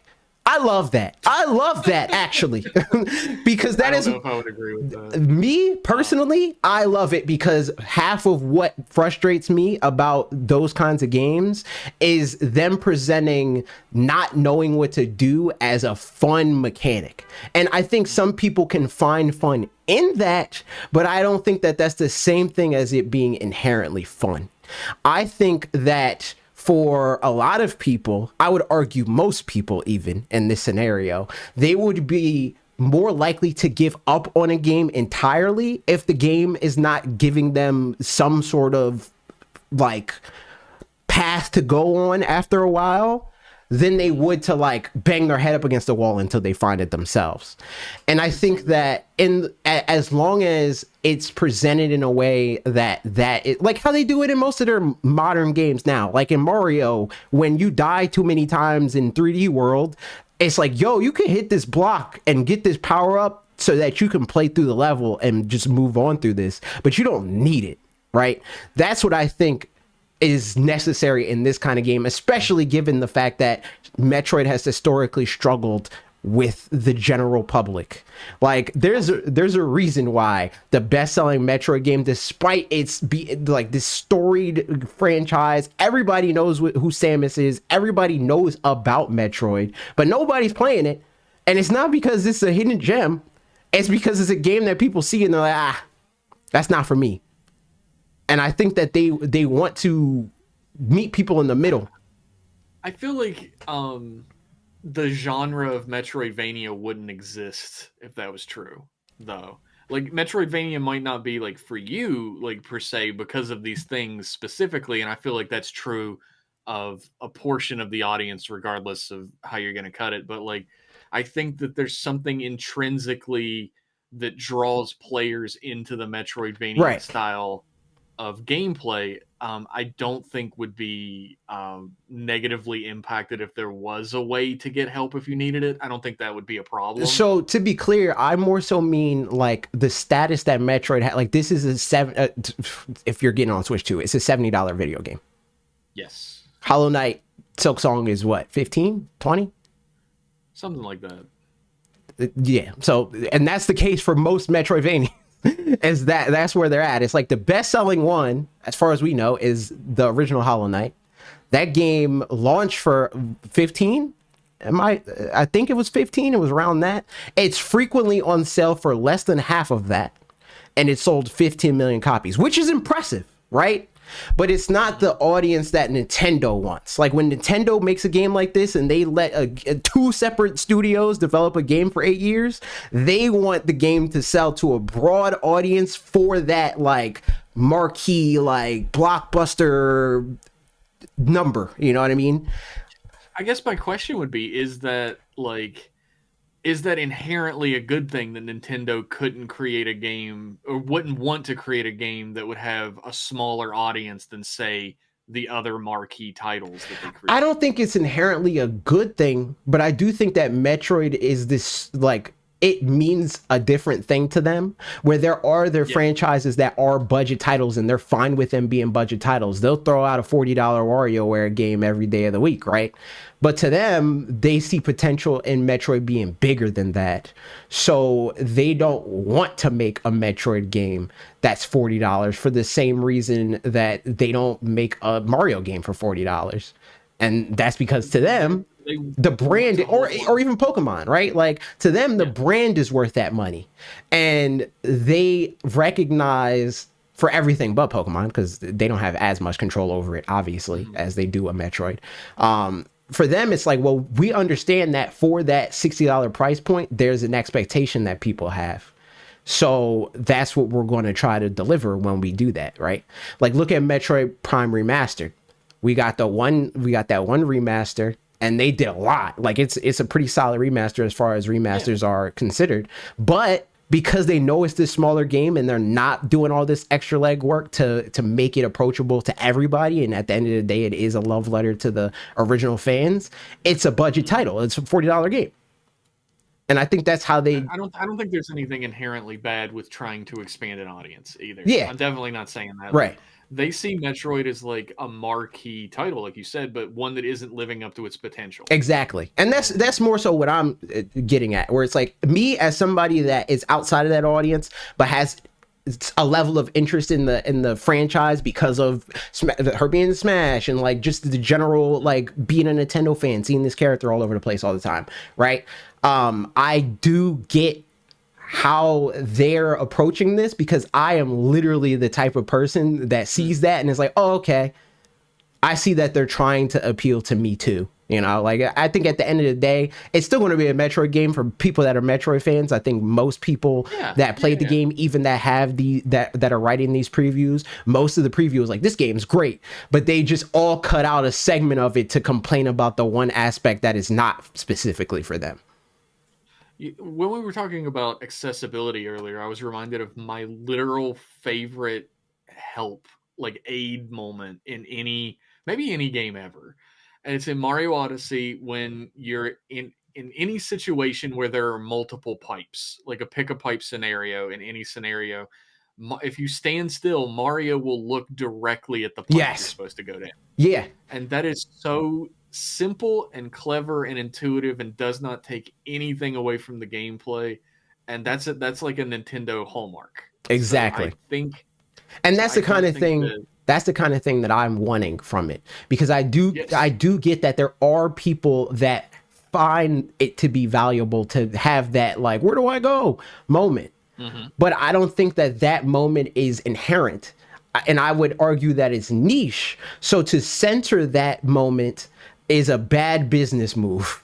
I think that you should allow for that moment, but to center it, So I think that as long as the tutorial character is like a tutorial character in the first mission, as far as like as talkative as people are saying that he is, and then from there it's like I can go to him and be like, yo, what do I do if I get frustrated or whatever. I am confused about that character that people keep, like the dweeb, like the guy with the glasses. As we all know, all guys with glasses are dweebs. And he shows up in a few screenshots, but like the trailers show you with multiple people. I don't think he follows you. I don't think he does. I think he's just there at the beginning, and then you meet other people throughout the game. Yes. And again, I guess I talked about being in the center of this because I understand that Metroid is very vibe based as a video game series. Right. Like Super Metroid from Super Metroid onwards, there is a heavy amount of isolation and overwhelmingness about the way, like, the heavy vibe of the planet. And that might be lost if you're talking to like Dweebus McGee every 5 seconds or something. But I think that can be balanced. Yeah. Especially because it mostly already was in Metroid Prime 3. Metroid Prime 3 is not as good as 1 or 2. I'll never go on record saying that. But I think they had a decent balance that could have been made better by working towards it in this game, which I'm sure they did. Because characters talk to you in 3 all the time. I don't understand the controversy. Same. I don't understand it because I think that, like, I don't know. I also just think that vibes, just in general, being like the hill you're willing to die on is weird because vibes are like they're intangible. Like you can't guarantee a vibe anyway. So like even them like deciding like, oh, like voice acting would help in this game for whatever reason, I would be willing to bet it's a gameplay reason given Nintendo's history.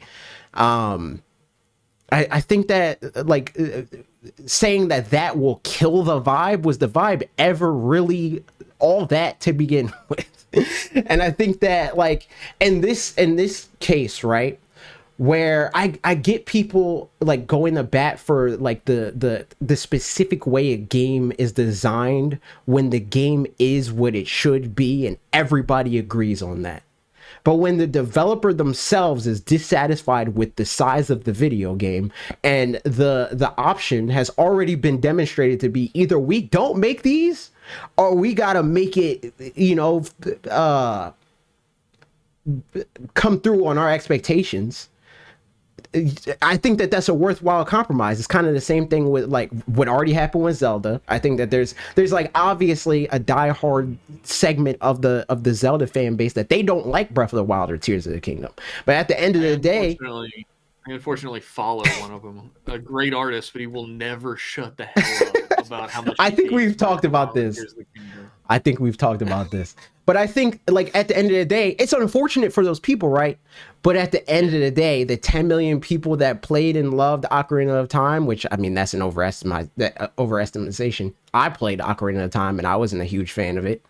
They're beat out by the 30 million people that played and loved Breath of the Wild. 30 million people, like, you can't deny that. Like, yeah, I wouldn't really care about the numbers game so much as the fact that these games are they're masterpieces at what they're trying to accomplish. You cannot say that they're not. Right. Like, it's all. I only bring up the numbers to say, like, this is a trackable metric that we have that's not just purely based my opinion versus Zelda fan opinion. It's saying the 30 million people that have Breath of the Wild, they also have access to Ocarina of Time, and they didn't spin the block and go to play Ocarina of Time, but they're still playing Breath of the Wild. You know what I mean? So it's more so that the classic Zelda formula is like gone. It's just gone to like handheld games. Yeah, it's going to handheld games. It's in the indie games. You know, like, yeah, absolutely. And that's kind of like, that's an argument that I have a lot with Pokemon now, where it's like I think that like in this very specific thing is valid. but to hold everybody hostage to the very specific thing that you like is not fair. And the thing that you like, and I mean the royal you, not you specifically, but I thought you were attacking me. but no. But like, there's going to be the indie that feels like you too, the royal you. Yeah. So go play their game. If you like playing that very specific version of what Zelda is, there's the freaking what is the game? Tunic. There's Tunic. Yeah. There's so many Darksiders. There's so many games that are like heavily influenced by what Zelda used to be, and the same thing is true for Pokemon and all the other franchises that come to a point where it's like we gotta evolve this. It can't be the same thing for another 20, 30, 40 years. Like, innovation is necessary in video games. Yes. And there are a number of people who think that's not true and will fight against it. Mm-hmm. And I always think about the fact that there's a big crowd of people screaming that like these new games have strayed too far from the way these old games were. And in the middle of that crowd are the same people screaming about how there are too many black people and women and Asian people in the game, and you're standing shoulder to shoulder with these people. Maybe you should kind of reevaluate what the problem is here for you. I'll literally have, obviously not that conversation, but I'll literally have the conversation with friends where they're like, where a friend of mine has voiced a similar sentiment in terms of like, man, games aren't the same anymore. They used to be fun and goofy. And I'm like, well, yeah, it's because you only play 2K and Call of Duty. Like, yeah, that'll do it. Like, if you want a silly, goofy odd game, play Splatoon, play Mario, play, like, there's so many, like, all that exists on Nintendo still. Indies are crazy. And indies too, yeah. Like, I saw a game the other day where it was a Dark Souls style, like 2D like hack and slash game, but it was a fishing game. So you had to fish the giant fish out of the water and then do battle with them using your fishing rod. Are you talking? That game exists. That's like Dave the Diver. That sounds like Dave the Diver. But but yeah, like I think that all of that, it's just people wanting to feel like the thing that they like is popular, and I think that's such a stupid, boring, annoying like hill to die on. It's like if the popular thing becomes people liking Metroid Prime 4 Beyond because it's a little bit more accessible and it has voice acting or whatever, so what? Like you still got Prime 1, 2, 3. You got every other 2D Metroid game. I'm sure that there will be, and there is plenty of other Metroidvanias made by other developers, like we just talked about Hollow Knight and all the other kind of stuff. The most popular subgenre of indie video game. Exactly. So there's plenty of those people that are going to adhere to your very specific requirement as Super Metroidvania vibe centric person, because all the indies that feel the same way as you are making that game. So just play their game. Why does Nintendo got to be the one to do it? Because like their job, like at the end of the day, Nintendo's job is to appeal to everybody. That's their job as console manufacturer. So you leave it up to the small guy to make the game that appeals to the smaller pool. That's how I feel about it, at least.